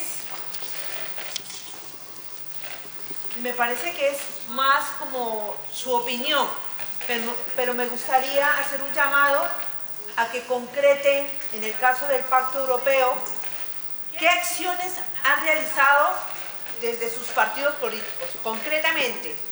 Y lo otro, sabemos que España ejerció la presidencia del Consejo Europeo el año pasado y que prácticamente fue casi que nulo el abogar en pro de la migración. Y por eso este pacto sigue siendo perverso con la migración, especialmente con las personas solicitantes de protección internacional. Actualmente existe también la regularización ya, aprovechando la presencia de Maite, donde se recogieron más de 700.000 firmas. ¿Qué ha pasado con esto? O sea, nosotros estamos muy a la expectativa y existen algunos ejemplos, ustedes citaron algunos. En el caso de Colombia, la Red de Diplomacia Feminista por la Paz, el Encuentro Amplio de Exilio, aunque nos encontramos fuera de Colombia, pero seguimos realizando algunas mesas de trabajo en pro justamente de poder denunciar esa vulneración de derechos humanos que existen por la migración que viene, especialmente la migración forzada en este caso. Vale, entonces, Berta, son dos preguntas. Primera, ¿cuáles son las acciones de cada partido, acciones concretas respecto del PEMA? Y la segunda pregunta, que va directamente a Maite, sobre la regularización. ¿Qué se ha hecho con esa recogida de firmas? ¿Dónde está la regularización en este momento? Qué pena que Silvana no estuviera por aquí, ¿verdad? Vale, recogemos dos preguntas más, porque si no se hacen todas y a ver si queda tiempo. Vale. Hola. Sí. Edith, ¿dónde está? Edith está por ahí. Vale. De acuerdo. Entonces, ¿quién habla? ¿Puedo hablar? La siguiente pregunta. Soy yo. Perdone, el mío no es pregunta porque yo soy ucraniana y todo el mundo sabemos la situación como está hoy en Ucrania. Yo no quiero hoy hablar ni sobre violencia, ni sobre derechos, ni nada. Yo quiero agradecer a España porque vino muchos refugiados aquí y miles de personas.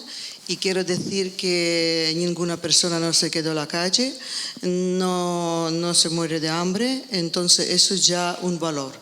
Porque usted sabe que un problema económico, eso por un lado, y otro problema cuando el país tiene guerra, es por otro lado. Nosotros tenemos guerra ya muchos años, ataque de Rusia ya casi de 10 años, pero 3 años tenemos una guerra muy fuerte y agradecemos mucho a todos los países porque España, no solo España, nosotros pedimos apoyo por todos lados y todos los países que viven aquí en España, cuando hacemos alguna manifestación o cualquier cosa, ellos asisten y ayudan y siempre está a nuestro lado apoyado. Entonces, nosotros no hablamos ya ahora porque vino mucha gente que tiene su diploma, que tiene especialista de médico, de profesores, de ingeniería y trabaja aquí porque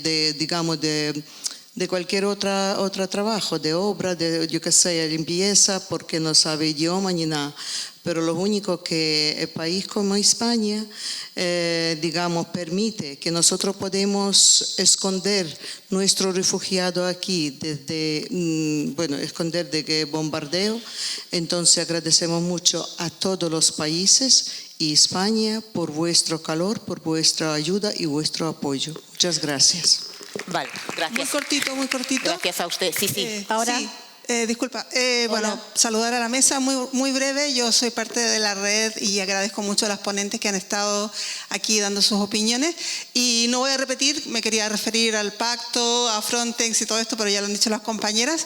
Concretando, creo que todas las organizaciones de migrantes estamos sufriendo con la falta de citas en extranjería y esta es una realidad concreta que nos apela porque la gente está desesperada, estamos desesperadas de no poder acceder a la mínima estabilidad. Entonces, ¿cómo hacemos, qué alianzas, cómo potenciamos esta lucha para demandar dónde, qué puertas tenemos que tocar? Porque nosotras activamos y hacemos protestas y cosas, pero ¿cómo lo hacemos para que realmente esto de fortalecer y que haya más citas en extranjería sea una realidad ahora?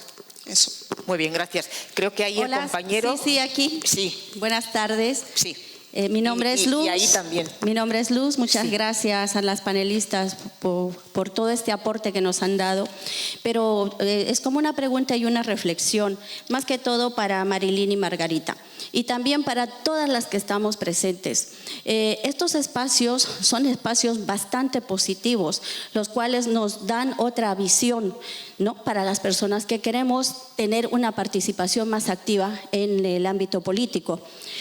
Pero yo digo, ¿por qué cada una de nosotras no hemos aprovechado este momento para traer una o dos más?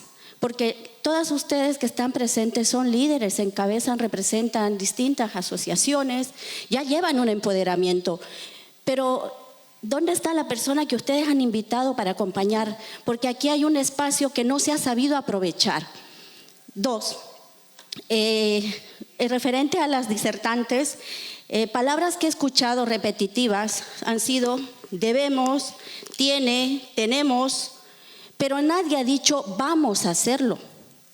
O sea, seguimos sembrando solamente expectativas y eso nos lleva a una incertidumbre. Es que de ninguna he escuchado esto se va a hacer ya. Entonces, veo que todavía nos falta mucho. Me gustaría que Marilyn y Margarita, también ustedes, porque están de este lado, también nos pongan una reflexión y una llamada de atención a nosotras, porque nosotras exigimos, las personas exigimos, la población exigimos, pero también como ciudadanos valencianos, los que estamos aquí, también muchos ciudadanos españoles, bueno, los que somos de la ciudadanía, tampoco damos ese granito de arena. Hacer el trabajo de hormiga no lo estamos haciendo.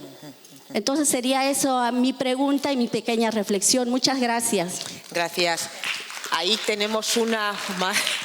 Yo muy rápida. Y la otra, Hola. cogemos las tres últimas. Vale. Bueno, Edith, ya sé que estás ahí para los temas de regularización, es que si no, no vamos a tener tiempo.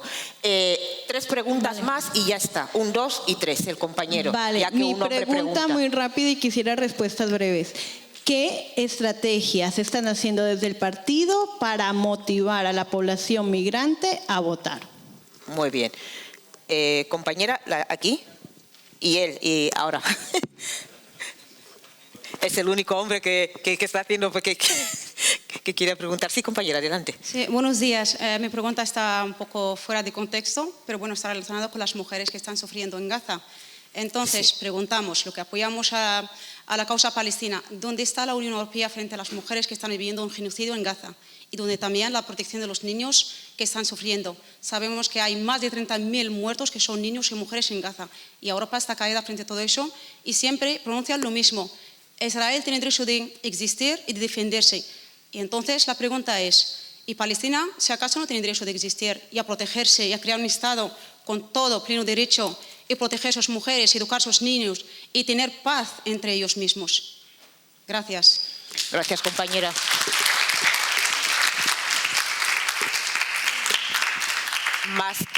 Más que una pregunta, la interpretación que yo hago simplemente que en este espacio tengamos en cuenta lo que está pasando en Palestina, porque yo creo que todas de alguna manera somos conscientes de ello, no lo hemos mencionado y debimos hacerlo. O sea que... Gracias. Quería iniciar con una reflexión. Hace 200 años Karl Marx escribió que conseguir tejedoras de 12 agujas era más fácil conseguir personas con 2 cabezas.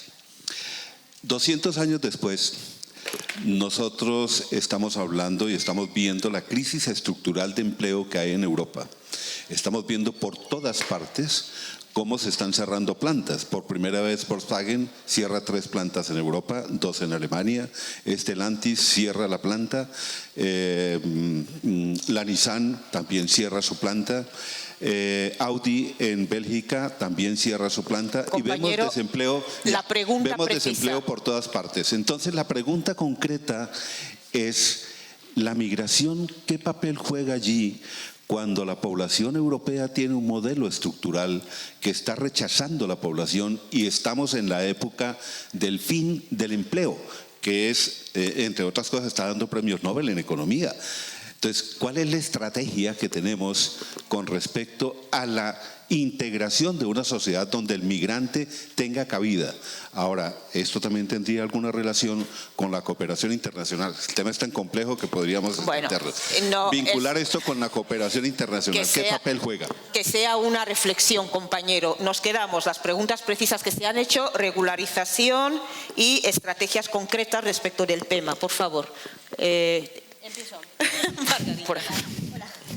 Bueno, el Pacto de Estado, el Pacto de Migración es una tragedia. Se intentó desde internamente con las fuerzas que tenía la izquierda europea mejorar los textos antes de su aprobación, y cuando vimos que el texto no se podía digerir, lo rechazamos. O sea, no apoyamos ese documento y salió con los votos en contra nuestros. O sea, lo que sí ahí tenemos las herramientas que tenemos. No tenemos la fuerza, lamentablemente, para conseguir que no se saliese adelante. Y luego apoyar todas las demandas y articular una propuesta alternativa, porque no es verdad que no pueda existir otro modelo de migración. Si es posible, es más, toda mi solidaridad, por supuesto, con la compañera ucraniana, pero es la constatación de que las políticas migratorias de Europa son racistas, porque si los que huyen de las guerras son blancos y de ojos azules, no hubo problema para desplegar toda la solidaridad, pero si huyen de otros lugares, sí activamos todos los mecanismos defensivos. Esto por un lado. En cuanto a la regularización, nosotros estamos apoyando desde todos los lugares,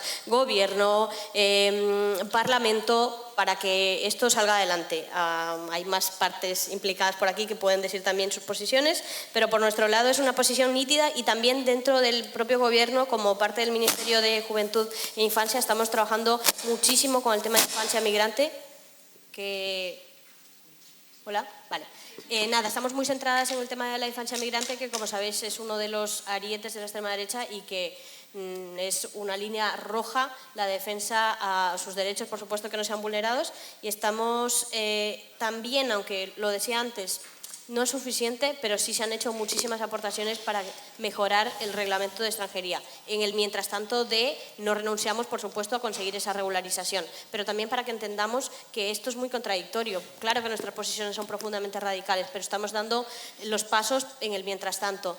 Luego la compañera, creo que, y acabo con esto, creo que sí podemos hacernos cargo de combatir la antipolítica, porque por supuesto que hay mucho que mejorar en muchas organizaciones, pero las organizaciones son necesarias para cambiar las cosas. Las organizaciones sociales, pero también los partidos políticos. Y solo estando dentro seremos capaces de mejorar las cosas. Así es que, bueno, yo creo que os animo a seguir movilizándose, también organizándose en los partidos, allá donde veáis posibilidades, pero que los espacios sean vuestros. Marilyn.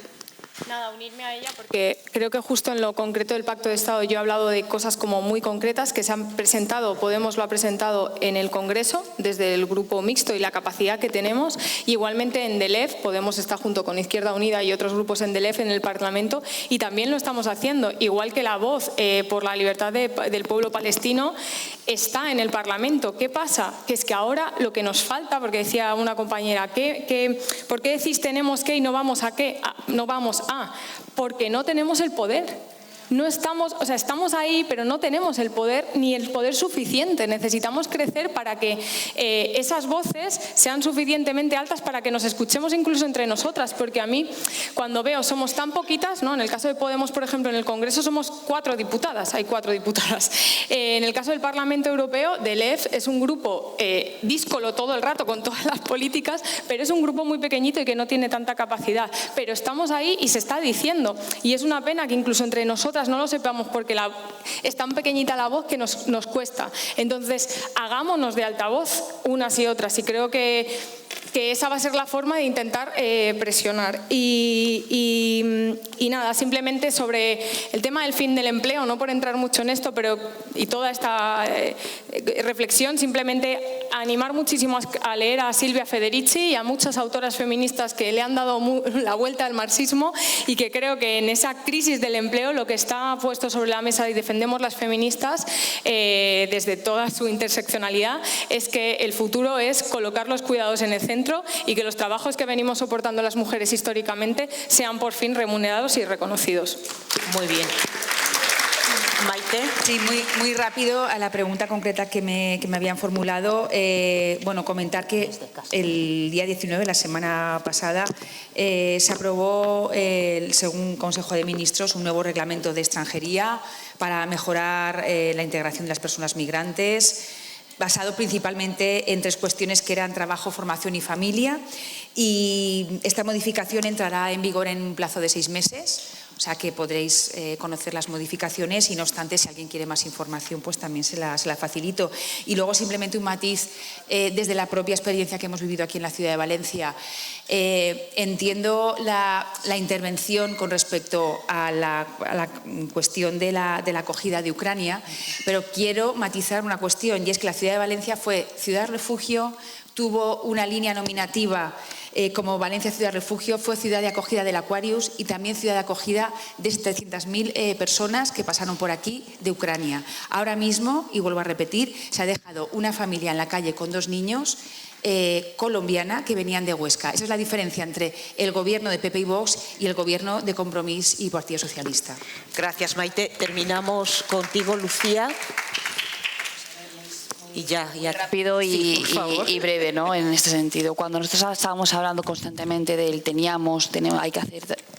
Es una constatación de que al final las fuerzas que puedan tener las diferentes formaciones políticas a las cuales en general estamos representando, tienen una fuerza representativa muy pequeña. En el caso de Compromís, sobre todo, es una fuerza que es más estable en el ámbito municipal, luego en el ámbito autonómico y luego en el caso estatal y en el caso europeo pues es prácticamente bastante testimonial en ese sentido. Pero allá donde estamos sí que tenemos muy claro estas bases. El pacto europeo es un pacto completamente antiderechos de cualquier persona. Ahí donde hemos estado, se ha hecho alegaciones al mismo y se ha votado siempre que hemos tenido la oportunidad de poder votar en contra de los mismos y hemos estado siempre a favor de la regularización ya de la iniciativa legislativa popular. Y efectivamente hay otras formas de poder hacer acogimiento y de poder hacer asilo. Yo simplemente, y hay una cuestión que es incluso en el ámbito municipal y sí que lo voy a decir porque a mí cuando subimos de ello es absolutamente escandaloso. Se ha llegado hasta tasar lo que supone una emergencia en el ámbito municipal. Es decir, el municipal puede coger a las personas de manera emergente y luego la comunidad autónoma es quien hace el acogimiento. ¿Cuánto dura una emergencia? ¿En cuánto lo tasas? ¿Hay una forma de tasarlo?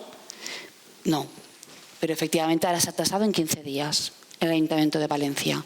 Y eso es lo que supone que en 15 días, máximo 15 días más, si hay un caso de un menor, las personas se van a la calle. Y si no hay una red de apoyo, que efectivamente es cuando más sucede con personas migrantes, pues la situación es absolutamente dramática. Simplemente, pues eso son maneras de poder afrontar las políticas en el ámbito municipal y en el ámbito pues estatal. Gracias, compañera. No sé si podemos escuchar a Edith un minuto con el tema de la regularización, por favor. Sí, por favor. Ahí ya está, vale.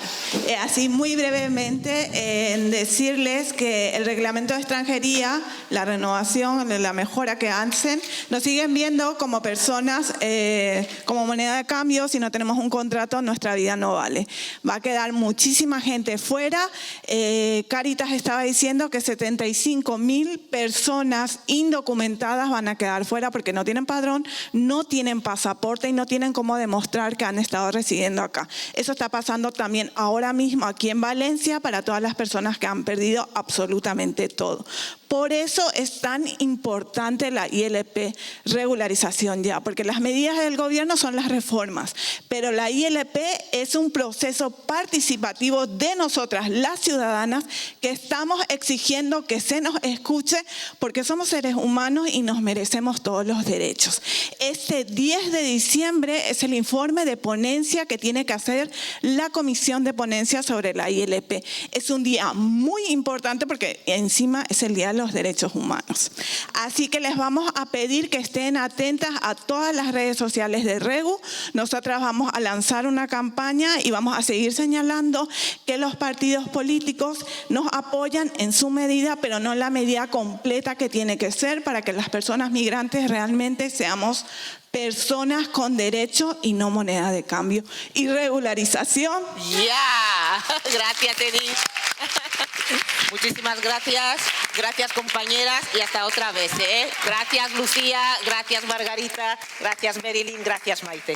Gracias a esta mesa tan interesante. Gracias también, Ángela, por la moderación, porque lo has hecho divinamente. Sí. Compañeras, últimas 2 segunditos más. Bueno, primero recordaros que ahora cuando acabemos os vamos a pedir a todas que vengáis aquí para hacernos una foto conjunta. Recordaros que tenéis que firmar, la que no haya firmado, perdonad que sea tan insistente con esto.